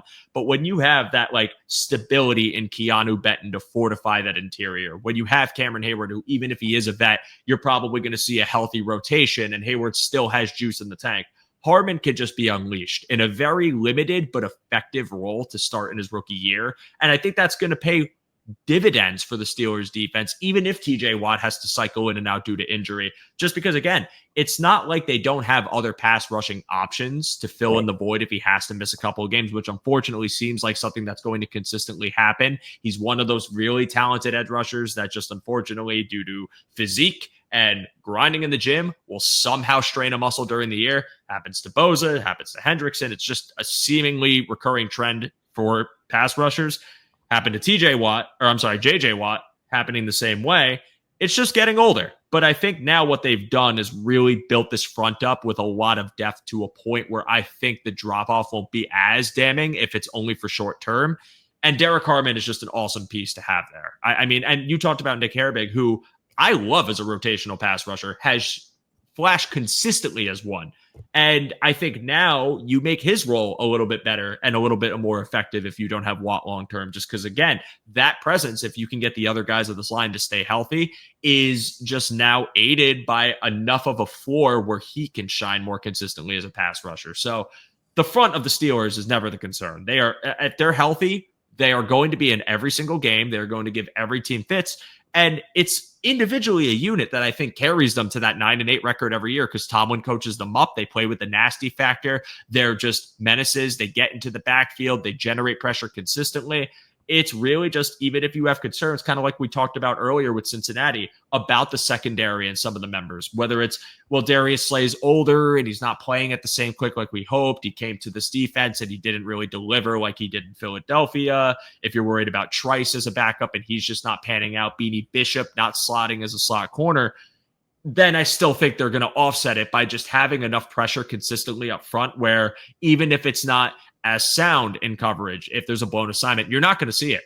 Like you just won't read it consistently. You're just going to be submerged in a sea of dudes to a point where you're going to either have to get that ball out of your hands quickly, you're going to have to leave the pocket and hope you can go off script, or you're going to take a sack. And that's just how they beat you. And it's what makes them so good when they're healthy, and why I'm not bullish on the offense for the Steelers, but praise this defense just because of that front alone. And yeah, I'll turn it back to you, Max. Yeah, just classic hard to play against, right? Like they're like they're kind of like the Carolina Hurricanes of except they're not as good, but like they're gonna go in and they're just gonna run you up and down the ice, and they're gonna hit you, they're gonna forecheck you, they're gonna be on every puck. And by the end of that game, no matter how much more talented than them you are just exhausted, and you are bruised, and you're tired, and you've maybe barely won or you lost because they dragged the game into the mud. It's what their identity is, and I think it's to their detriment as far as ceiling goes. But the fact of the matter is, like, when they had a quarterback, this made them one of the best franchises in the NFL because they were combining this with a legitimate quarterback and a consistently above average offense that at times was even elite, but mostly wasn't. Like when they were winning Super Bowls, it was fine. Right. But like they combined a top 12 to 15 offense with a defense that is just going to, no matter who you are, is going to take you all 12 rounds and is going to bloody your eye. And you just don't want to deal with it. It's funny you bring up the Carolina Hurricanes too, because like if you want to talk about the Achilles heel for the Hurricanes, it's usually goaltending. So we could just call the Steelers offense their goaltending because it's like Carolina and beats. They have no high end finishers. No, I mean, yeah, because like I love as a player, I love Svechnikov, but like it's like they're I've wanted so much more out of him for years. Yeah, I thought and it's also especially like in the playoffs. Point guy. Yeah, I mean there are plenty of other players that you kind of see that offensive output from, and they had similar track records when they first came into the league, and he's just kind of stayed at like he's always been like in my eyes like a super high floor guy. Yeah. Which is like still really good. But like that's the thing. The Carolina Hurricanes, I love that we just got into this conversation. Like they're a bunch of gears turning, but doesn't feel like they have the true individual separator. And like with the Steelers, defensively, I think they have superstars, but talking about their offense, if you talk about it being their goaltender, like that's what holds the Hurricanes back every year is they play such relentless defense. They're so physical, but they just have soft goaltending and it gets by them. And now you're talking about a Steelers offense that I think that's the Achilles heel. It's going to hold them back. And you talked about it. Like their philosophy has been like, we build this bully of a defense that's relentless and menacing, aggressive. It's going to create havoc. It's going to generate better field position opportunities for us. Whether we win or lose, it's going to be a low scoring, ugly game. It doesn't have to be that way. And that's what gets me the most annoyed just as a fan of football watching good teams. Like this offense doesn't have to be this way. It doesn't have, I mean, it's hard to find quarterbacks in the NFL. I'm not saying they grow on trees. Trust me, as a Bills fan, we went through years of quarterback purgatory, but they have an opportunity, I think, in this upcoming draft to like actually fully see this thing through on offense. If they can go get someone in the top 10, I'm not saying be bad enough to get there, but just make the trades and get up. This is a team that once they put that back together, if this defensive structure stays the same, and I see it because there is a lot of young talent there, even with eventual departures of like Hayward and, you know, even TJ Watt in a couple of years, I think that just the philosophy they have on defense paired with finally finding another talent in a draft that's better than the ceiling of a 41-year-old Aaron Rodgers or Will Howard and Mason Rudolph, they will be back to the premiere. I just don't think it's going to be this season. I see another like 9-8, 10-7 from them, which still knocking on the door of playoffs, but kind of limited. Like we get to the first round and we know what's going to happen thing again, only because I just don't see right now on paper what takes them above the Ravens or what takes them above the Bengals. Nothing.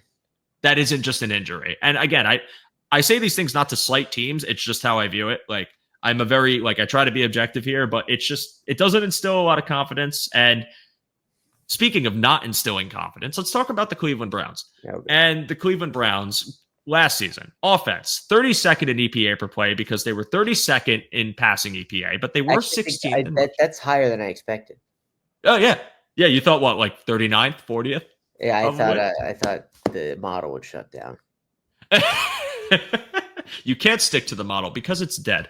But it was, oh man, like the thing about Cleveland, their defensive numbers, 13th in EPA per play. They were 14th in passing EPA, but 26th in rushing. But their passing defense was pretty good. And again, you have, I would argue, the best defensive player in football, Myles Garrett. I think Myles Garrett is just... yeah, he might be the best player in football. Honestly. Yeah, because like, and I'm just going to take this because like this episode will be on YouTube. I'm sure a Steelers fan will find it. And I have said not great things about their team. And one of the debates had been TJ Watt versus Myles Garrett. To me, it's just... That's so stupid. Myles Garrett is all over the line for them, man. It's not just in one role. He's as effective as he is as like an edge rusher as he is on the interior. He can do anything, and he does it to such a degree that it lifts all the boats around him. But they also have other talented players on this D-line. I want to flip this one and start because we're just talking about their defense now. They drafted Mason Graham.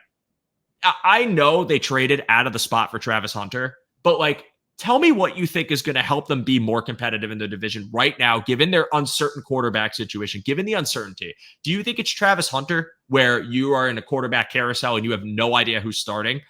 Do you think it's a really awesome, probably best in the class 3 technique that now gets to help Myles Garrett either move around more freely or just maybe even maintain an edge role and you can move other people around? Like, in a defense that blitzes the shit out of you. I really, really liked the way Cleveland drafted. I also really liked the fact that they took Carson Schweizinger, especially with JOK having to miss the year and getting what I thought was one of the best, if not the best linebacker. Well, actually, no, not the best linebacker in the class, but one of the best linebackers in the class. Again, in a very pressure-heavy defense.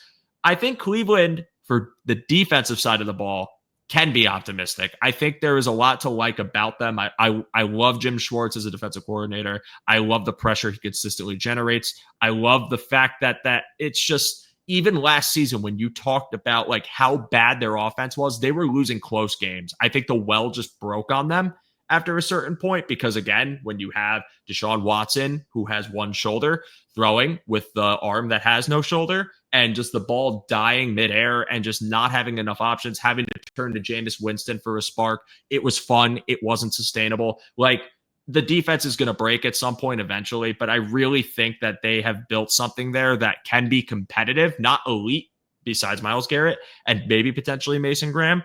I don't think that they are going to be the worst team in the NFL. I certainly don't think they're going to win their division. But what I do think they are going to be this year, if they have competent quarterback play with maybe if it's Joe Flacco, if it's Shedeur Sanders, Dylan Gabriel, is a team that is going to be the thorn in the side of every other team in this division. They are going to be hard to play against. They are not going to be a rollover and die kind of team.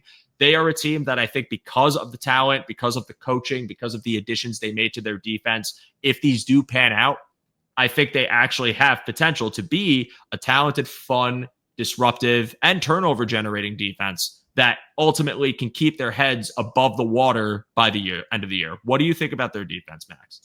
I think Mason Graham fixes so many of their problems with run defense immediately. I think that's kind of his superpower. I think he's a nice penetrator and pass rusher, but like just the way he controls space and controls blockers and eats gaps is just like it's so special. So I think that fixes a lot of their problems right away. I think the defense is going to be really good. I think they have a couple holes on the back end.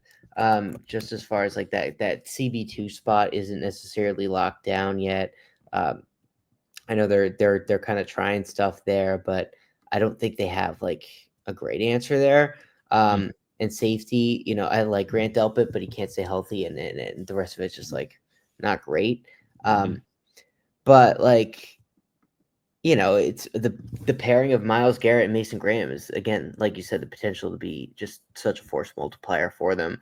Schlesinger has so much pressure on him right away, and adjusting as a cover linebacker is one of the harder things you can do. So we'll see about that. Obviously, they need this defense to be top 5 to 10 if they want to be even viable as a team.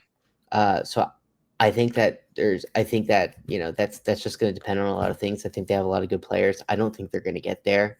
I just think they have too many holes, but they do have the potential to be fantastic. And like you said, Myles Garrett is one of the greatest defensive players ever. I think at this point, like I think, it's weird that we haven't really started the legacy talk with Myles Garrett yet, but like, Myles Garrett is one of the greatest defensive football players of all time, in my opinion. It's such a shame that it's been so wasted in Cleveland. But like comparing Myles Garrett to TJ Watt it's so ridiculous. Like it's like having a conversation about Patrick Mahomes and Matthew Stafford.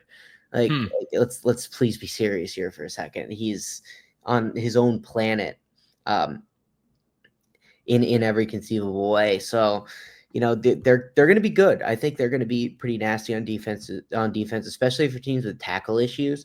Like if the Chiefs, for instance, I don't know if they even play Kansas City, but like teams like the Chiefs who have issues at tackle are going to have real problems with them, just because like it's hard to deal with Garrett, period. But then you're going to deal with interior pressure as well. And when you're kind of dealing with an ace interior rusher potentially combined with an ace perimeter rusher, you have serious problems because you can't just you can't just gear your protections toward one thing, right? Like you're not just going to fan out your protections and chip, and you're not just going to squeeze stuff inside to deal with interior stuff. So it's going to be a nasty pass rush. I just don't think they have the stability at all the spots to be as good as they need to be on defense. But they're going to be really good. Well, and I think it's more, I'm speaking from the lens too of like, I know that this team is not winning this division. I know that they're probably going to be in the bottom half of the league. I think it has more to do with me first off just trying to instill some hope, but also because I do genuinely believe in the front they're building that does have holes all over at certain positions, whether you want to talk about opposite of Denzel Ward and the safety. If you are worried about Schweisinger immediately panning out, also, again, like not having JOK is a huge blow. He's a cornerstone of their defense. He's an extremely talented player. I hope he comes back because I know it was a neck issue. I also like the uncertainty around Michael Hall Jr. And like, I know there was off-field things going on there, but I loved him as a prospect. And like, I think he is an extremely disruptive interior guy. So I think even if Mason Graham is that guy, there is a rotational potential for him as well if he stays there. Like, I know they got rid of Okoronkwo, but I think Jim Schwartz can get pressure off in his first year. Not first year. With a newer group with some replacements. And I think that alone can make them more difficult to play against. I think a lot about the weather factor too, which we haven't really covered much in this episode, if at all. But in the AFC North, like the home field advantage you get when you play in Cleveland or in Pittsburgh or really any of these cities in the winter months, that can rain really heavy if you're talking about building up your trenches and building up your front to be as effective at penetrating as possible. And I think Cleveland does have an opportunity to be one of those teams that can do it and really make noise if they get those home field advantages. And lake effect snow is a real thing. You saw it last year. Yeah, no doubt. It could happen for them too. It levels a playing field when you're a bad team. I mean, it is a team that I view in regards to your division as one that I think is going to be, again, ugly football, but I don't think they get blown out very often. I think they probably will have their games where they just fall the hell off, and it would probably be more to do with the offense not living up to their end and kind of keeping them in games and stringing them or hanging them out to dry. But I think they are in the process of building something there that can be a really solid group for years to come. It's just a matter of how they do in their future drafts. But this past draft, I think they did pretty good, at least on the defensive side of the ball. And again, when you have Myles Garrett, you're going to have productivity. If he stays healthy with Mason Graham, I think that 1-2 punch, that combination is going to be incredibly effective. And just again, when you can move Myles Garrett around, like he's that type of player that just elevates everybody. Like this entire division has stars like on their D-line to some degree. Like, you know, there's teams that like are kind of a sum of their parts, but I feel like we could talk about every single team having like someone that's just notable enough to be a game wrecker. And like Cleveland is no exception. And I think that alone will elevate them. So for their defense, it's kind of where I leave it because I don't really have too much else to add because, again, like the holes they have, it probably will set them back a little bit, but will it be to a point where they're going to get destroyed? I don't know. On the offensive side of the ball, I mean, man, I really like Jerry Jeudy. I've liked Jerry Jeudy since he got drafted. I think Jerry Jeudy is a better receiver than he got, I don't want to say credit for, but I think he is a separator. I think he's a good route runner. I think when he had volume come his way when Jameis Winston took over, he was delivering what I thought was always there and just never really tapped into because the quarterback play he was around was very, very bad. I think that if they go with Flacco, if they go with honestly really just him, I think you're going to see some productivity out of Jerry Jeudy. I also really like Cedric Tillman, and I thought he had a bunch of flashes last year as an all-over-the-field threat. Obviously, Elijah Moore no longer there, but you still have David Njoku, who is just one of the best tight ends of the league. I know you did your thread on tight ends, and you had him at number 3, right? I think so. Correctly? Yeah. I we'll see where I have him now, but I don't think he's any worse of a player. He's a stud. I think somebody needs to trade for him so quick. Like we got to get him the hell out of there because he's he's only making $11 million this year, which is crazy. It's tight end. It's the tight end surplus, but like he is to any team that needs a tight end that can play the Y, play in line and catch the ball, and not just catch the ball, but flex around and play in space and run routes and create after the catch and be a legitimate, like sustainable receiving threat, not just a guy, you get the ball in his hands kind of guy. Like that's certainly true. He's great after the catch, but like a guy who can really get open for you and run routes and move the sticks. Mm-hmm. You got to get him out of there. And there are so many teams that need this guy. The Bengals could really use him for starters as their starting tight end for a year, and they have the cap space. I don't think they would do that. But like there are so many teams that could use him. I mean, Philly has Goddard, and he's on a 1-year deal, Njoku's on a 1-year deal, so they probably wouldn't trade Goddard and then trade for Njoku. But like, I'm just trying to think of all these teams that are contenders that could use this guy. The Commanders could use him. Oh yeah, for sure. Even though Zach Ertz had a career resurgence, yeah, and but like kind of found his stride. He's what, like 38? I mean, who knows? Yeah. Point. He didn't play like he was 38. I'll tell you that much. No, he was very productive. Was awesome. But like, they could trade for him. Buffalo could. I don't know what Buffalo's cap situation is, but they could use him too to pair with Dawson Knox. If they really want to get over the top, Kansas City could use him. They don't have a cap at all. But just to pair him with Kelsey, it's somebody's got to trade for him. I can't watch him play in Cleveland again. I mean, I appreciate the fact who the good teams are right now. It's like all of them. Yeah, I mean, you could say maybe LA. Did you say LA? Oh, they could. I don't know what their. I don't think their cap situation. I don't know what their cap situation is. Right. Like, yeah. Oh my God. I've wanted to see them get like a truly top flight tight end for a long time, because like they've had good tight end play, but never like top of the class tight end play. And like, imagine what McVay is going to do with someone like a Brock Bowers, like someone who individually has gravity as a blocker. He's just going to put him in Nakua's spot. That's what they try to do. And they and move Nakua outside so he doesn't have to block anymore, because they can't keep getting him hurt. Yeah, that worries me for him too, because he's so talented, but his body is just put through the blender in a season. And receiver, it's like going to boot camp. Oh, the Broncos? I don't know what the Broncos probably have Russell Wilson money still. For the next couple, I think they have it for like 2 more seasons. I don't remember. I'd have to look. But their room, just talking about their tight end room too, like I also love the fact that they drafted Harold Fannin Jr., because like, if you're going to build around Njoku, I think with Fannin Jr., who I don't know what the hell he's going to look like in the NFL. Again, like he was very productive in the MAC. He was an extremely talented prospect, but I don't know if the frame holds up at the next level, if he's truly like a blocking option. I think more of like an ancillary piece to Njoku. If you go in 12P, where now maybe you have Njoku go inline and you wide out Fannin wide, that could be a lot of fun and could be productive.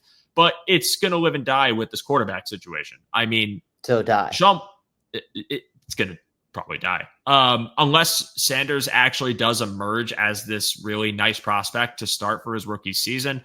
I really wish he didn't go there. But again, I think Kevin Stefanski is a pretty good pairing for him. Again, if you look at him as a prospect, someone who I think is more of like a better suited as a conventional pocket option in the NFL. He can go off script, but I think where he really shines is his quick reading, his accuracy, his quick timing, his delivery. He's not someone that I think you're going to win with down the field, like a true 3-level threat. But if you're putting him in a West Coast system that's just asking him to get the ball out and you're scheming people open, I think Stefanski can do that for you. I think he could do it for Gabriel too, to be honest with you, but I like Sanders more. But if let's just say that quarterback situation isn't going to pan out, whether it's Flacco, Pickett, Watson, whoever, then it's all moot. But it sucks because like I look at this depth chart and there are options here where I'm like, you get a good quarterback for these guys, even above average one, and I think they could make some noise. I mean, I like what they did with their running back room, like Ford, Judkins, and now Sampson. Adding in Judkins and Sampson as the young dynamic back duo could be a lot of fun for them. Their O-line has always been very stable and consistent. But then like Judy, Tillman, thrashes, we'll have to see. I don't know what ends up happening with him. And then Deontay Johnson, who just admitted as a football player, he didn't want to play in the cold. But like, it also, I don't think the game he was describing was also like crazy cold. Wasn't it like 40 degrees or something? This is going to be a tough year for him. It's going to get cold up there.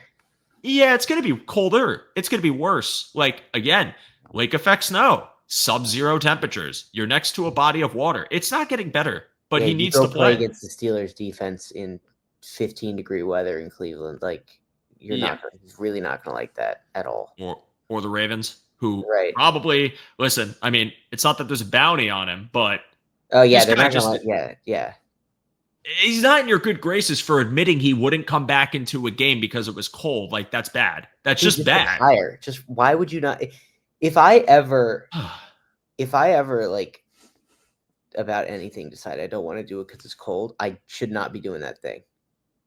Yeah, like, dude, I don't play in the NFL, so I can admit to you when I don't want to do something it's cold because it's not expected of me to do something because it's cold. But also, like, you love I can it enough, tolerate like, you know, like, it's okay if you don't. It's okay if you Yeah. I'm not saying retirement is a bad thing. Right. It's fine. And Max, if he just retired, I think everyone would have been like, "Oh, okay, that was like his Vontae Davis moment," or like that was like, or like what it comes for everybody. Like Darren Waller just described, like he lost it. You know what I mean? Like if he's like, it's cold, I don't want to do this, I'm leaving. But no, you said it was cold. You took yourself out, said you didn't want to put up bad film. Then you signed with Cleveland, where it gets colder, and now you have two teams in your own division. Well, Bengals will probably just dislike him because he played for them played for rivals for a while. But now you have two teams that you used to play for that are snake bitten by you. And there's players that know you on those teams, have practiced against you, and probably don't like you very much for that very reason. So I don't get that.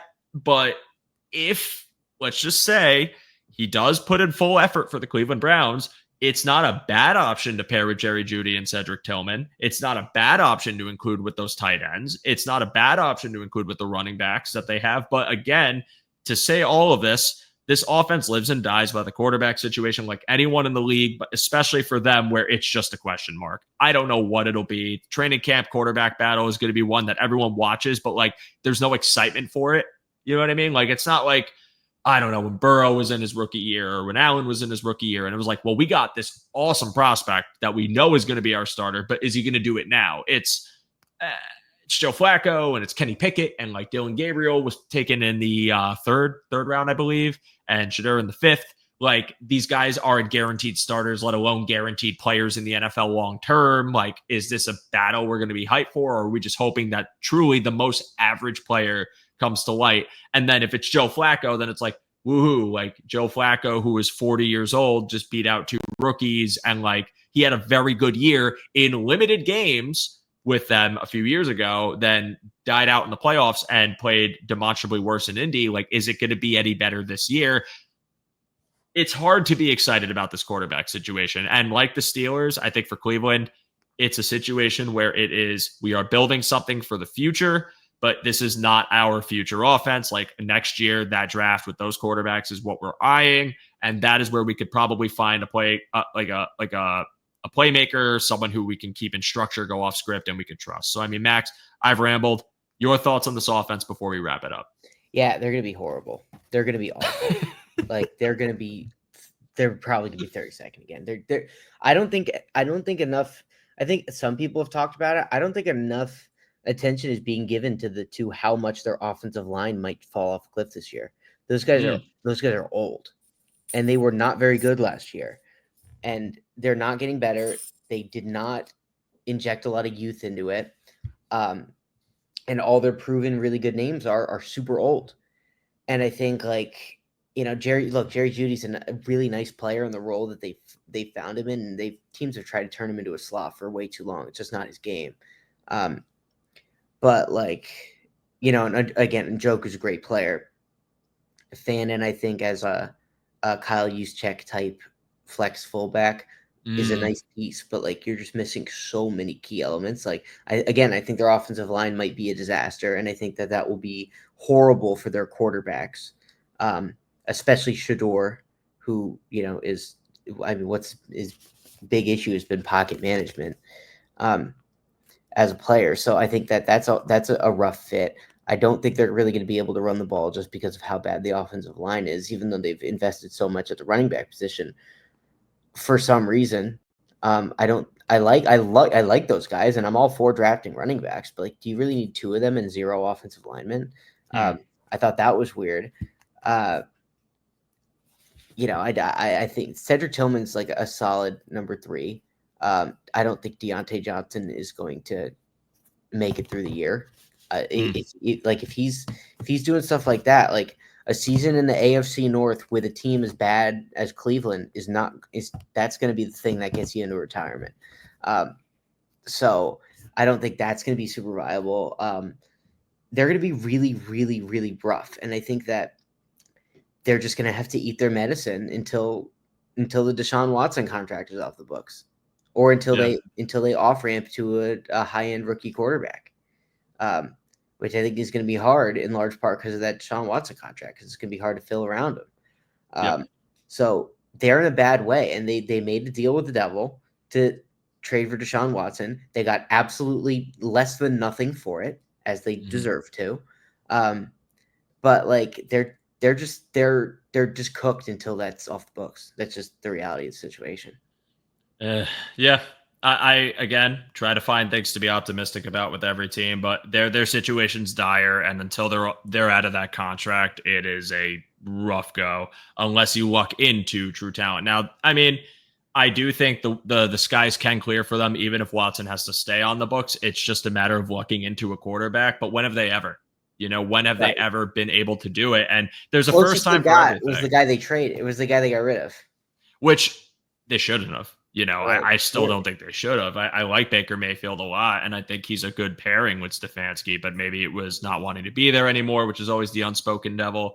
But they got to get out of Watson. But if they don't luck into a rookie quarterback, it's just going to be a mainstay of either late round picks that you hope pan out into something serviceable, or Joe Flacco. So, I mean, it's great.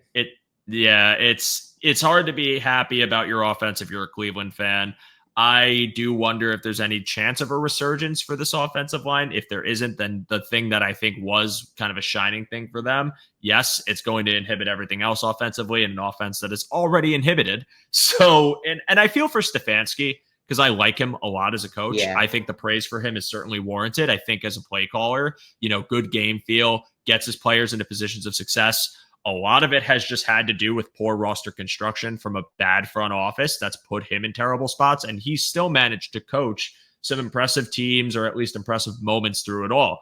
And he's dealt another shitty hand, and he has to somehow work through it. And I'll tell you one thing, if that man can take this roster right now and get it to even just like 7 wins, please don't fire him. Like, I don't think he deserves to be fired for something that I truly feel is out of his power. And we'll just have to see, Max. But I have nothing else to contribute for the Cleveland Browns conversation. I will wrap this up and just thank you again. You were a tremendous guest. This was an awesome episode. I think this is actually the longest episode I have ever done, but I'm glad we were able to give enough detail and insight into all of these teams. You brought the juice. You're an awesome follow. I trust your opinion and your input. And I want you, with the floor right now, to tell the good people where they can find you. What do you have going on? What can they expect from you in the future? Yeah. So, I mean, you can obviously find me at my Twitter. The handle is right below my name on the little banner there. That's pretty much the train station where all my stuff ends up. That's kind of where you can find pretty much everything I do. Remember the Tight Ends is my Substack that's dedicated entirely to the tight end position and reframing public discourse and understanding of it, just because it's such a misunderstood and overlooked in a lot of ways position that I think that when it comes time to think about it, we don't have the necessary information. So it's a great place where that's the only topic of discussion. We're going to be doing a lot of stuff for the rest of the off season. I've got some bigger like trend stuff. I got some player specific stuff, looking back on their seasons and projecting them forward. And then we're going to get into the stuff that people like, which is the ranking stuff when we get closer to camp. I'm going to do another one of I did a big thread ranking the top 10 tight ends last year. I'm going to do that again, both in thread form and on the site. And I'm also going to do the same thing, but for fantasy. So that's going to be, there's such a difference in valuation between real life and fantasy, especially at the tight end position. And I think that a lot of people want to know about the fantasy implications of it. So I want to do both lists just to honor both of those different criteria for evaluating these guys. And yeah, I also do some Bengals stuff with SI over there. With them, I'm doing. I got a big quarterback piece coming out. That's a big overview for just what the position is, where we're getting it so wrong in how we evaluate it as a public now, where that's changed, where quarterbacks have gotten worse, and where certain quarterbacks, and things that certain quarterbacks are doing that are, S tier levels of difficulty that are just getting overlooked for in relation to certain other things that get a little bit more play in the modern game, or at least in modern understanding of the modern game. So that's a big thing. That's insanely long. I don't know how much that's going to end up being, because it was, my final draft that I, put a bow on earlier this week was 6,000 words. So it's like 20 pages double spaced if it were a paper. So it's almost like a bit of a it's almost like a legal paper, but I think it's good. I think it's a big, it's a big potential inflection point for quarterback discourse, just to give people a lot of stuff to see, a lot of stuff that they haven't really noticed to start to see. So that's the big thing that's next. And like I said earlier, you can just find all of it circulating through my Twitter. And you all should follow Max on Twitter. Again, a great follow, someone that I have personally learned a lot from just following his work, but I think all of you will be able to be taking away something from everything that he puts out content wise, especially when it comes to tight ends, which is just like, again, the thread that you originally posted was one of the most fun things I followed, because I loved, again, your detail just to how their role, the usage matters, and kind of how that can alter the perception. And also the fact that you had Kittle above Kelsey and your mentions were on fire. I commend you for braving that storm, because I don't really get it. That's like,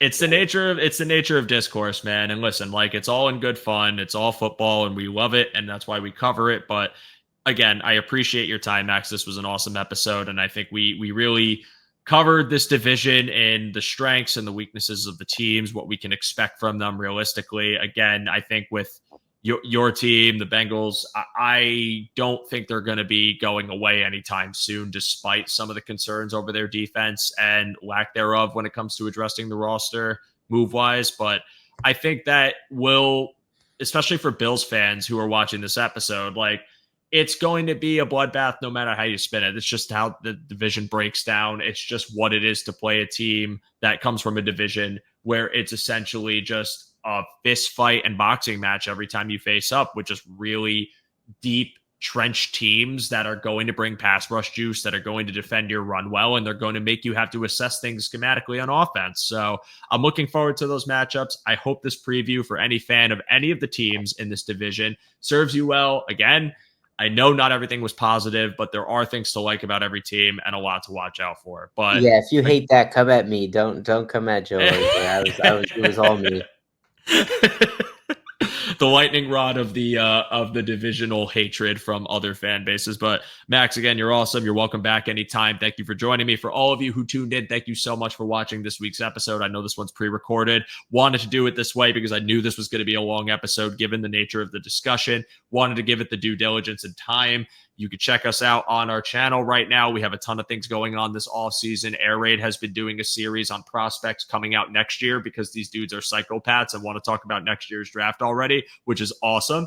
Eric and Ann have been doing awesome work, and Disguise Coverage, the Cover One Buffalo podcast, has been going strong. A lot to like on the network, so check out all the content we have going on. Subscribe if you haven't already. Again, Max's channel, Max's Twitter is linked right below. Check it out if you can.